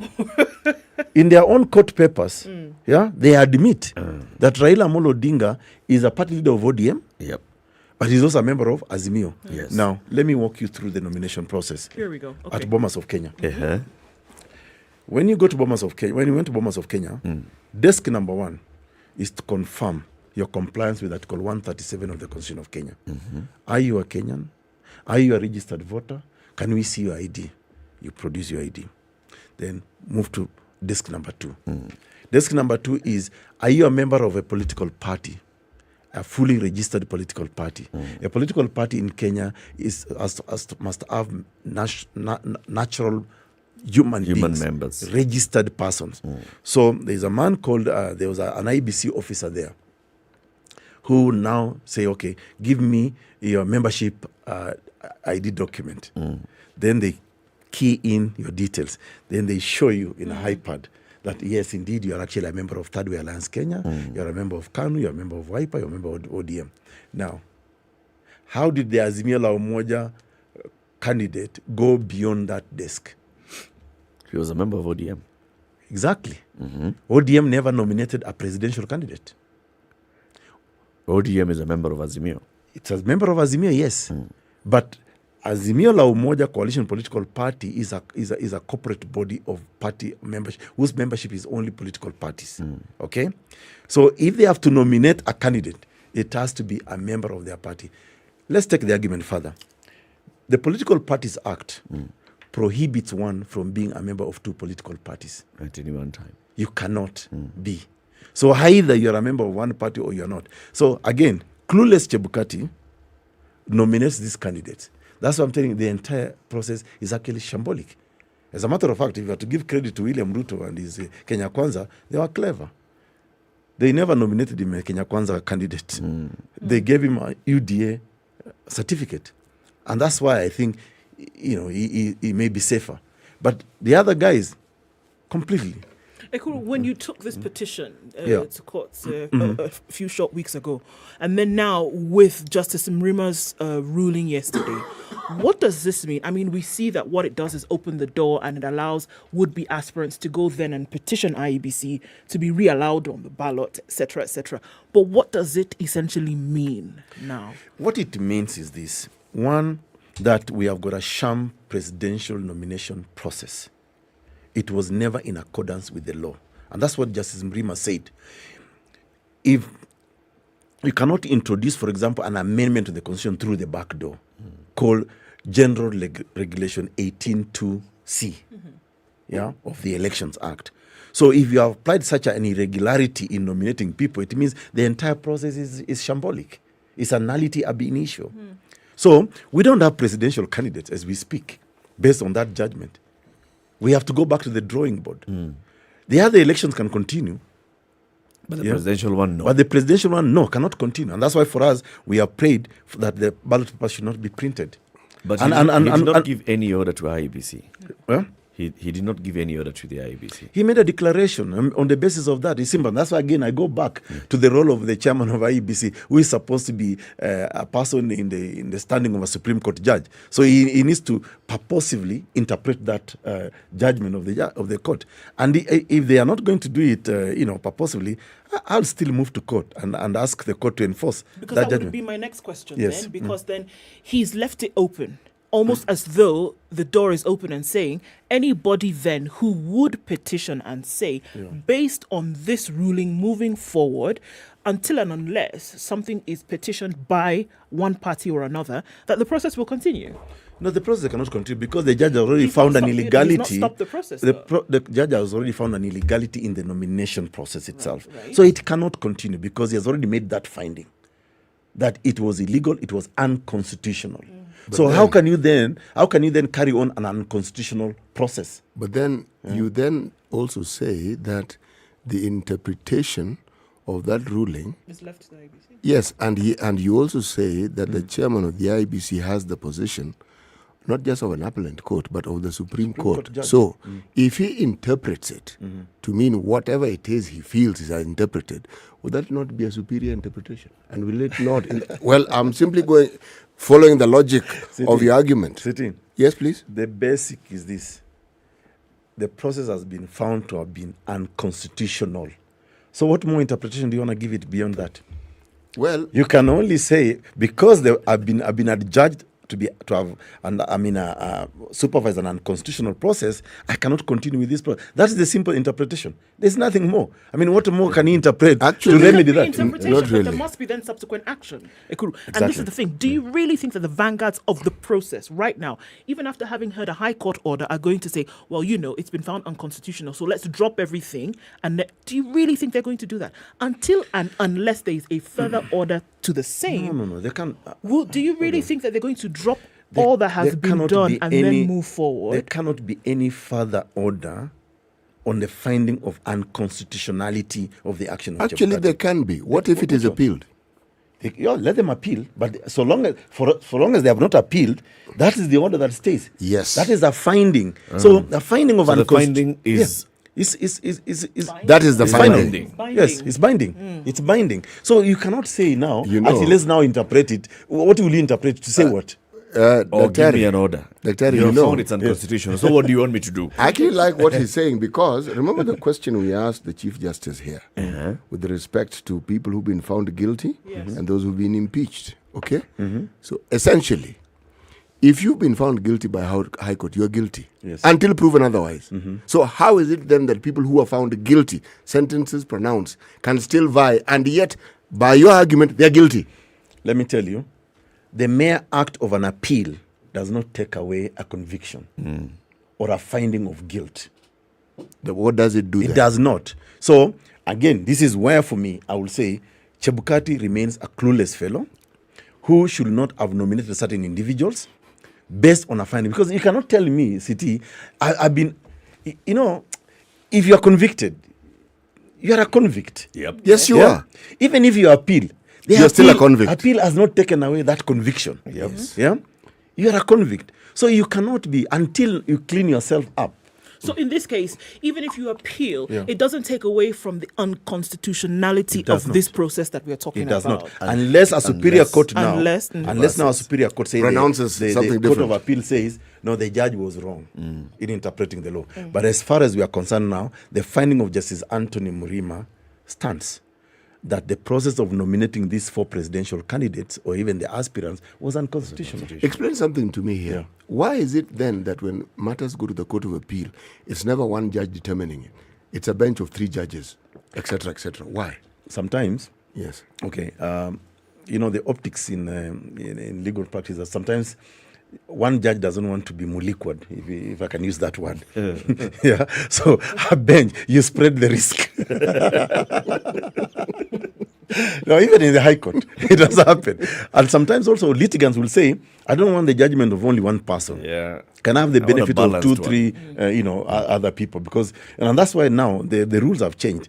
Each and every judge must write their own opinion or judgment. Ekuru, there's a gentleman who listens to the show on a daily basis, and I think that he's asked this question, and I think he's asked this question possibly every day for the last 6 months. Yeah. And I think it now marries very well with you being here, and he has asked, can any credible election be held by clueless Chebukati, according to you? And the intimidated and compromised IEBC on August 9th, 2020, not merely the supposed invalid presidential polls, but all elections at all levels. To be honest with you, based on the behavior of Chebukati, let me take you back memory lane. In 2019, when we submitted the Punguza Mizigo Constitutional Amendment Bill, Chebukati dilly-dallied on it. It took about 5 months. 5 months to verify 1.4 million signatures supporting the Punguza Mizigo Bill. Fast forward, 2020, BBI. BBI takes about 4.5 million or 5 million, as they claimed, which were collected within, I don't know, a week or something like that. When we took a whole 1 year to collect the 1.4 million signatures. Chebukati took less than a month to verify about 5 million signatures. 2022, the verification of presidential nominations, it's about, give and take, about 6 million signatures in total. And Chebukati takes less than 10 days to verify. And that's why the question of verification, the accountability of that verification is now an issue. How did you verify? And the judge, by the way, drew parallels with Punguza Mizigo BBI, the verification, and asked Chebukati, how come during the Punguza Mizigo and BBI, you did not ask for photocopies of IDs? Look at the ridiculous thing Chebukati asked me. He asked me, I could bring you a certified degree certificate. Can you imagine? Chebukati even doubts I have a degree. I mean, I don't doubt my degree. If he doubts, let him ask, write to the Kenya School, the Faculty of Law, University of Nairobi, or University of Nairobi, and ask them, did Ekuru Okoh attend the University of Nairobi? He can even write to Warwick University in the UK and ask whether this guy did postgraduate there. It's up to him. But on the same vein, he says, bring photocopies of IDs which are not certified, which we cannot authenticate. So on one hand, bring me a certified degree certificate. Yeah. On the other hand, bring me 48,000 photocopies of IDs which are not authenticated. And the judge asked that question. This inconsistency, how does it hold? So, to your question, with all this behavior, cantankerous behavior of clueless Chebukati, why should anybody trust him to actually hold this election? And let me take you back again to 2017. It was again in 2017 when the Supreme Court of this country found that Chebukati had committed irregularities and illegalities. And they nullified... Not the commission, Chebukati. It's the National Returning Officer. I'm merely asking because there needs to be clarity. Yes. Yes. Well, I'll tell you something else about what Chebukati has done in this nomination process. He was found to have committed irregularities and illegalities, and that's why the election of 2017, August, was nullified. What did clueless Chebukati do again? He went and only gazetted 2 people, Raila Odinga and Uhuru Kenyatta. Again, it was yours truly who went to court before Justice John Mativo and said, we won that petition and said, you know what Chebukati has done is an illegality, is unconstitutional. He was conducting a runoff. Now, yes, instead of a fresh election under Article 140, Sub-Article 3. Now, do you know the other thing that Chebukati has done in this 2022 process? He was gazetted as the National Returning Officer for Wafula Chebukati. Gazetted as the National Returning Officer for presidential elections. Okay? So we appeared before him. When I appeared before him on the 5th of June, I was armed with an objection to this photocopy of IDs, which I served him. I even served him a complaint about a candidate he has nominated who is not fit to run for election. That's Raila Amolo Odinga. He refused to accept our complaint at that time and said, no, I'm not sitting here as a commission. I'm sitting here as the National Returning Officer. Now, let's go to the dispute tribunal. After his shenanigans, he disqualified many of us. So we take him to the dispute tribunal, his own dispute tribunal. Chebukati, clueless Chebukati, runs away from defending himself. He asks a fellow called, I can't remember the name of the officer. There's Owie, there's another guy, Sunkuli. They are the ones who saw affidavits in defense of the action of the National Returning Officer. Now, Sunkuli is not a gazetted National Returning Officer. Neither is Owie. You know? And Chebukati told us, I'm here as the National Returning Officer. So he talked to me as the National Returning, not as the commission. Not as the commission chair. Not as the commission chair. But the fellow runs away from defending his own action and brings in a Sunkuli and somebody Owie to swear the affidavit. Did he commit an irregularity in doing so? Of course, it's an irregularity. How? Because I don't know who Sunkuli is. Sunkuli is a stranger to me. Yes. I never appeared before Sunkuli. I never appeared before Owie. For him to swear an affidavit to defend the action of my disqualification. I want the National Returning Officer called Wafula Chebukati to defend himself. Yeah. Because he must stand by his own action. And that is our standard Third Way Alliance Kenya. We must defend the rule of law. People must take personal responsibility. And let me tell you, Eric, this is not yet over. If Kenyans are going to lose billions because of the inactions and malpractices of Wafula Chebukati, I personally will sue him to recover the billions. Money. Even if it means auctioning him as a person, we'll sell him. Raborao's Dr. Kuro Okoh is here with us in the studio. He is the party leader of Third Way Alliance. He was the CEO of the Committee of Experts on Constitution Review. They drafted this constitution. So he's talking about it. Let me tell you, he knows it. I lost sleep. I remember one of the occasions when we were writing this constitution, I'll go to bed at 2-3 a.m. and 9 a.m. we were required to be before the Parliamentary Select Committee to present our views. So I don't joke around when I talk about this constitution because I worked hard for it. And you've consulted also for other countries that have written their constitutions. I want us to take a break. It's 25 minutes to 10. As we go into this election, those who hope it happens and those like Kuru are not even sure whether it should happen.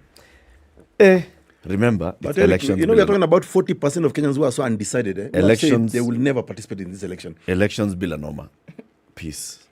We go with peace, right? And we must start by following the law, the constitution, and the rules of managing the election, because election is a process that has been established by even the highest court in this land. So when you have got a fellow like Chebukati, who even, by the way, was not the best candidate, he wasn't. You can check the facts. He actually, I think he was number 7, if I'm not wrong. He was only picked just as a compromise. And I think that's why he has a script. And he's messing up this election and is likely to put this country into turmoil. You know, you're bringing this thing in a conversation about peace. You just started by agreeing that, you know, we need to have peace and calm. And then after the statement on peace, he now comes out combative. Okay?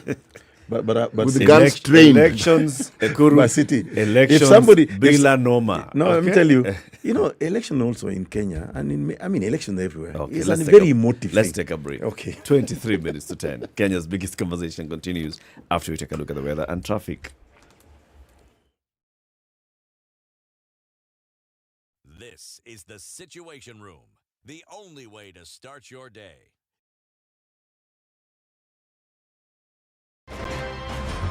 This nation has never healed genuinely from the 2000-2008 violence. We've never had a healing process. We've swept it under the rug. Let me tell you, the handshake was the most disastrous political event in the history of country after the coup attempt of 1982. There's no Kikuyu pothole, low lack of water, or Kamba, lack of traffic. There is no Luya lack of drugs in the hospitals. Or Jaluo one. All our issues are the same issues. If you are in a room and just about everybody in that room has a court case or another, what impression does that give you? What are you saying? Why haven't you done it in the last 20 years? But they're telling us, like August, some miracle is going to happen. My friend, I want to tell Kenyans, you'll be in for a rude shock. The Situation Room, Kenya's biggest conversation. It's 16 degrees. The sun is out in Nairobi. Highs of 23, lows of 12, 18 and mostly cloudy in Nakuru. We'll see highs of 26. 24 will be the high in partly sunny Nyeri at 17 and it's 16 and sunny in Eldoret. Highs of 22, lows of 12.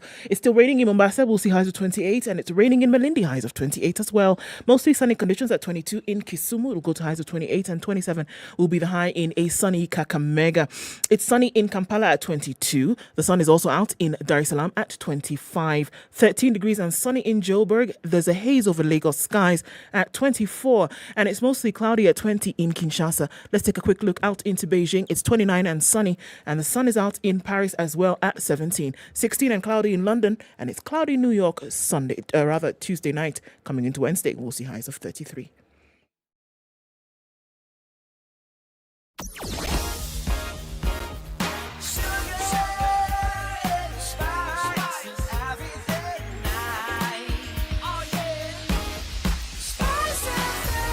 Spice up your life.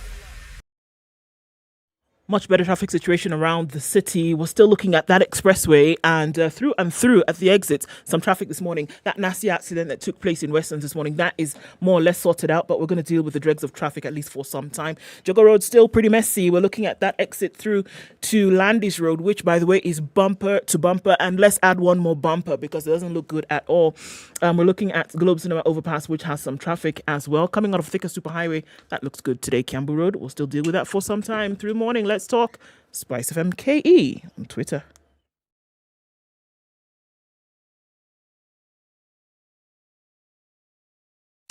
Business news with Spice FM. I'm Dennis Asato.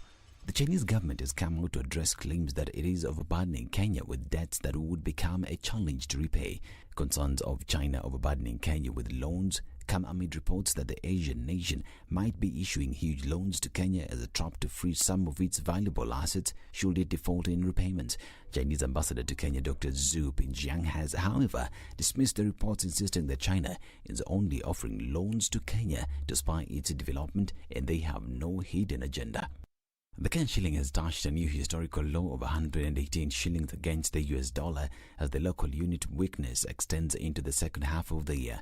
The local unit was quoted at 118.02 at the close of trading Tuesday, dipping from 117.98 at Monday's close according to Bloomberg. The continued weakness of the local currency unit has been attributed to increased demand for dollars, particularly for the energy and manufacturing sectors, as commodity prices such as oil left off across the globe. Old Mutual Investment Group has launched an enhanced private health management service for high net worth individuals, trusts, families and companies seeking a tailor-made and highly personalized investment service. To invest, clients will be required to put a minimum investment amount of 10 million shillings or its equivalent in a client's preferred hard currency.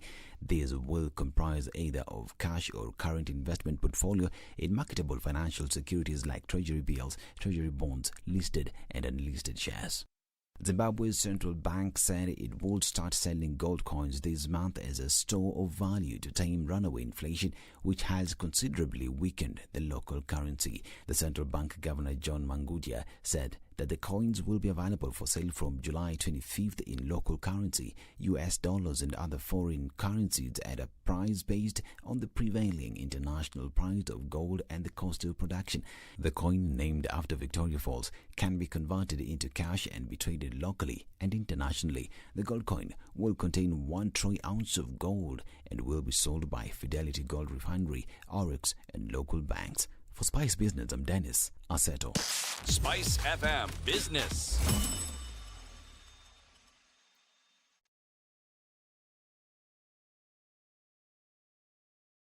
Mature, intelligent talk every morning. Spice up yourself. 18 minutes to 10. Kenya's biggest conversation continues. We have with us in the studio the party leader of Third Way Alliance, a man who is, according to his own definition of himself, a fighter and defender for this constitution. One who even went around the country and said we need to make sure that this constitution now addresses the issues and the needs of Kenyans. The Punguza Mzigo. Punguza mizigo. Punguza mzinga sana. You can't even equate that slip to Freud. Sorry. Ukingoni wa ulimi. No. I cannot even sleep on the tongue. No. Hey, Paul. Punguza Mizigo campaign. Yesterday got a ruling in your favor in the High Court, which says, this whole requirement by the IEBC for copies of IDs of your supporters is unconstitutional. And also a violation of the Data Protection Act. Yes. And it was not also possible to actually do that. The judge also went ahead to say that it's not consistent with other verification exercises that you have taken in the past, and the verification of Punguza Mizigo Kenya, BBI. So he told IEBC you have to be consistent. So what do you want to do next? What I want to do next is, we'll give Chebukati an opportunity, to exit IEBC. Yes. Okay. Yes. Chebukati must exit IEBC because, to be honest with you, he has, I think that judgment, if you are to liken it to a criminal conviction, Chebukati is convicted of having violated the Constitution. Let me tell you. Sweetie, Dr. you are interpreting the law and you're imputing. Okay. Sweetie, let me give you an example. If today I'm hungry and I go into somebody's farm and I steal a cobweb, a cob of maize or a chicken. I heard a cobweb. Just carry on. A cob of maize. We carry on. Yeah, that's now that was the Freudian slip. Yes. Don't worry. So I think there were two conflicting things going on in his mind. Cobwebs. A web of intrigue. Then you think about maize and the cob element in but it. I didn't know. Continue. Okay. So continue. And let me. I will ignore Eric. But anyway, at least I've made you laugh this morning. Is it a Tuesday? Yeah, Wednesday. Yeah. So at least I'm making you laugh. But anyway, let me just draw parallels to an ordinary Kenyan committing a crime, a simple crime like, say, theft of a chicken or a maize or whatever. You will have offended a law called the Penal Code, and you'll probably be jailed for months or years. But then there's the highest law in this land, which is actually the social contract, called the Constitution of the Republic of Kenya, which is really a social contract between all the 50 million Kenyans. Okay? So you have somebody who violates that law, the Grundnorm, as we call it in legal terminology. And then this person just walks free after violating this Constitution, which is really a violation on all Kenyans. It's not a violation on CT's farm when I steal sugarcane. or a cob of maize, not a web, or a chicken. Okay. You see, this is a violation against a person. But here I'm violating the entire Republic of Kenya. Yeah. By not following that law. And then I walk away and I'm still in the office receiving a salary, security, retirement benefit, and all that. We must find a way of criminalizing a violation of the Constitution. So what you're saying... And that's why for me I'm saying the first action really should be for Chebukati to exit IEBC immediately, because he has proved to be incapable, incompetent, and clueless about the law. Okay. And we are relying on this law to manage our elections so that we can avoid, for example... the violence that you are fearing. We can have a peaceful election. Because if the election is not managed within the framework of the law and the Constitution, violence what you're saying is that if what you say is what we agree with and believe as you do, you're saying the foundation for an election that is unstable is actually in the process of being made. Absolutely. So that when we talk about having an election bila norma, we are creating an election ambayo itajana noma. Kabisa. And let me tell you, and we go back even to the idea of is it timely to actually stop this election? Yeah. It is okay to stop even at the 11th hour. Article 259 of our Kenya Constitution says any person can actually go to court, move court, to claim that the constitution is being violated or is threatened with violation. If it is threatened with violation, then we must stop that action. And for me, what I'm saying, Chebukati's actions and IEBC, and if they're not careful, by the way, let me tell you, I will sue each one of them individually for personal responsibility. Each of the commissioners. They cannot hide behind the institution called IEBC and commit atrocities and violations of the constitution or threaten to violate the constitution. That is the law that Kenyans gave to ourselves. I almost hear you saying that because there is no questioning of these processes, apart from, folks like yourselves, that then the rest of the population is carried on in this thing, assuming that every process that is being carried out is being done in a lawful manner. Exactly. That is the assumption, that people are assuming that what Chebukati is doing is right. But until we went to court and I'm a participant in this process, just like I participated in 2017. So I've tested it raw, I've done politics raw. So I know what it means to go through the rigors of political contest. So I can tell Kenyans today, what Chebukati did was illegal, is wrong. Yeah, and I'm also now telling Kenyans, let me ask you, Eric, if today, any of your listeners, I want anybody right now to write to us and say, I gave photocopy of my ID. Let's test that question right now. Well, they've heard you, and I'm sure they will. Who gave a photocopy of the ID to a presidential aspirant? Yes. But let's ask that question. Dr. Ari, there's something that you learned friends sometimes confuse us with. Yeah? When a learned friend talks about the law and their understanding of it, what we normally refer to as an interpretation, there is an absoluteness with which they speak. For instance, we have a situation where the High Court has pronounced its understanding of this matter and determined that it is unconstitutional. If it goes to the Court of Appeal, they may come up with an understanding that agrees either with this verdict or contradicts it. Now, in the same way, one Mr. Chebukati is a lawyer, a learned friend like yourself. Now, some of the pronouncements he makes, which have been deemed unconstitutional by this particular ruling of the High Court, hasn't been definitively and conclusively determined until it goes through these other processes, Court of Appeal, perhaps the Supreme Court. There's somewhere I'm going with my argument. I am saying, I'm listening. You as a legal mind is speaking about what I could even argue is your understanding which has been agreed with by the High Court. What if there were other minds speaking on these things, legal minds, and their views were different from yours? Unfortunately, CT, there can only be one decision maker. The judge made a decision. That is why you went to court. That is the judgment. That's why we went to court. You see, we can all have different interpretation of the law, understandings of the law. Okay?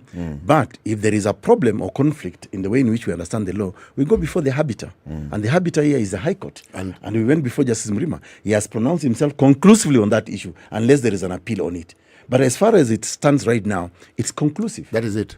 That's it. And that's why I'm saying, even let's go back to now the realpolitik. Let's ask our listeners here, who actually gave a photocopy of the ID to a presidential aspirant or candidate? Let me tell you. You didn't ask me, I would have given you. But no, but Eric, you didn't ask. Could you have given me a photocopy of your ID? Yes. I was saying earlier, I give this thing to every hotel I go to. Your hotel, they ask, give. Went to a building, give. What is it if I trust Nakuru or court? But we have a law called the Data Protection Act. Now, that's the secondary bit. Yes, we have the Data Protection Act, which is about the right to privacy. And the judge actually speaks about all that in his judgment. In fact, I'm going to send you this judgment. I'm getting it today at about 10 a.m. I'll send it to you. Let's all read it. Data protection bit. Yeah. You see, the Data Protection Act basically says that your information is private to you. I mean, look, one of the examples we used in this petition in convincing the judge is the fact that today, that you've heard about SIM swap. Yes. Yeah. And how people are being scammed of thousands and millions. Of Kenya shillings from just a phone alone. I mean, swapping your SIM. So you know what? When I went around actually asking Kenyans to support my candidate, guys were telling me, Ekuru, we like your Punguza Mizigo. We want you back into the race, and please bring Punguza Mizigo back. But ID yangu sitakupatia. They were very categorical. Why should I trust a politician, a Kenyan politician, for that matter, with my private documents? Somebody came tell me, si hata shamba yangu utaniuzia. Yeah? And it's not possible. Let me tell you, I can now tell you without fear of contradiction, those supposed ID copies are either lifted from the national, the register of persons, or NTSA, or you remember the Safaricom, a few months before that, Safaricom was asking people to even yours that you handed over? Are you saying even yours as well that you gave over to the IEBC then were not legitimate in terms of collection? By the way, do you know one of the things that the judge pointed out? How can IEBC ask people to bring photocopies of IDs? It does not have a depository of ID documents. Yeah? So it does not against have. What will they compare? Exactly. And that is the question. We are verifying it against what data? You see, like when we took the soft copy, like the voter supporter list, they asked us to bring a soft copy and a hard copy. So we took a stick. They ran it against their mother database of about 22 million registered voters. That's why they confirm, okay, the supporter list is okay, they're registered. Now, against what database did they run for the IDs? And that's what I'm saying. Election being a process, IEBC and Chebukati, Clueless Chebukati, I'm sorry, that is his other name now, Clueless Chebukati, has actually bungled this election. So I want to ask you, you said you're giving him an opportunity to internalize what Justice Mrima said and exit. What if he doesn't? I think, to be honest with you, I'm not the only one who is against Chebukati right now. Even if he took an opinion poll, people have lost faith in Chebukati as a person. I remember, as I can say to you, we have to go back to 2017 when he also messed up the 2017 general election. Why should we allow this person, even looking at what we have already pointed out, to risk messing up this election again in 2022? After all, Kenya is not short of competent people. And you, City, we could all go to school of law, but we also graduate with different stages in our degrees. Yeah? Some people could have been passengers in just a... Wow.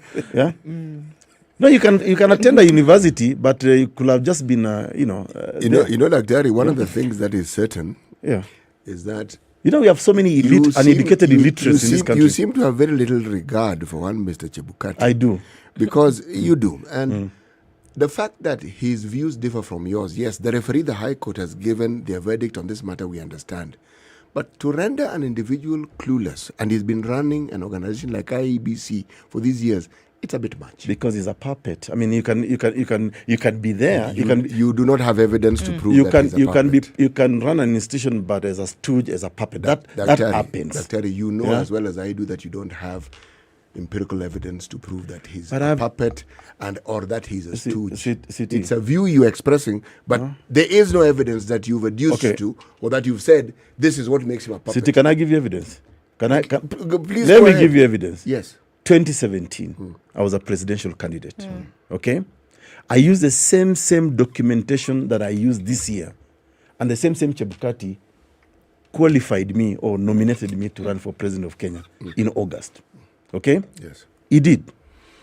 In 2022, he tells me, your certificate is not certified. Same certificate, and by the way, I used the same soft copy of the certificate. So in 2017, he wasn't clueless. Yeah.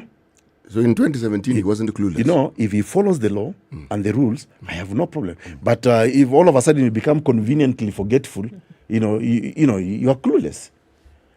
In the repeat election, this is another piece of evidence. Instead of following the constitution that says repeat the election under Article 140 sub Article 3, fresh election, those are the words in the constitution, City. Sio zangu. Yeah? And what does clueless Chebukati do? He goes ahead and gazettes only 2 individuals. Again, I had to go to court and ask Justice Mativo, what Chebukati has done is an illegality. And the judge agrees with me.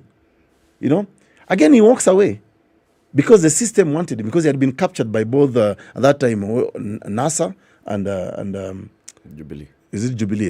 NASA and Jubilee. They had captured him. So if you are there, Chebukati, for me, to be honest with you, it disappoints me, City, because I would rather you even become the chairman of IEBC today. I will have a lot of respect. So that you can call me clueless as well. No. because I think on a balance, because on a balance of probability, I think you are highly likely to actually apply the law fairly. And you see, for someone like Chebukati, who is supposed to be a lawyer and at the level of a Supreme Court judge, and he cannot just read But this constitution, when we wrote this constitution in 2010, we adopted what's called plain English. So that you don't actually have to, you don't have those legalese. Yeah. You don't have those Latin words and in the constitution. It's plain English. Exactly. So it's plain English, which means anybody can actually read it, even for you Mkenya wa kawaida. But now when you have got a lawyer who cannot read, a simple provision called Article 137 or 83 sub Article 3 that says do not make the participation of a Kenyan complicated or technical because you are frustrating Article 37 and Article 38 of the Constitution of Kenya. Surely it's betrayal for me of the highest order when a lawyer who we trust, there's some residual trust we have in people who are knowledgeable. Like the way now I look at you guys as commentators, I expect you running this media house, SpiceFM, to actually educate Kenyans. And we feel and help Kenyans understand things. So that's the fiduciary duty. Yeah. I bestow upon you, CT. So if you betray that, then come on, I can call you anything, clueless, so stooge, you are puppet. saying tumalize hiyo. Unajua, we still want an election bila noma. Yes. And you seem determined that in bringing to book and questioning things that you think are unconstitutional is the right path to an election bila noma. Unajua, CT, I don't know whether I said it in your show here or another time. If a thief enters your house and you realize that actually there is a thief inside your house, is it too late for you to shout and call for help? No. Nope. It's not. So even at the 11th hour, if this election is not held in accordance with the law, remember, Justice David Maraga, emeritus, said that you must follow the law and the constitution in managing the election. So if the law and the constitution is not followed in the management of an election, we should not go on with an illegality because we are righting a wrong. We are righting an illegality. Okay. Tafadhali bana. Ekuru, thank you for coming. Meshkuru, but you know what? Next time, please bring me with Clueless Chebukati in this show. Why? He's clueless. So because he is occupying a public office, and because of his actions, Eric, this country could go into violence because of one individual's actions. You remember Kivuitu? Kivuitu said what? In 2007, 2008, I do not know who won the election. Yeah. And violence erupted. So we cannot go that way. We'll invite him. Thank you. Thank you for coming. Have a lovely day, folks. We'll be back tomorrow morning. It's now 10 o'clock. The latest news from around the world. 94.4 Spice FM. Latiff, I'm not a prophet of doom, neither am I the son of one, but I assure you their IDs and the supporter list will never match because nobody went look for. First of all, it's impractical because after all, nomination is transparent. Election is very transparent. Yes. It's supposed to be accountable. So let's do it. In an interview with SpiceFM, he says that the IEBC must follow the law and prove that the requirements the Commission is demanding from all candidates was indeed followed by all candidates. He's supposed to be at the level of a Supreme Court judge as a chairman of IEBC. Supreme.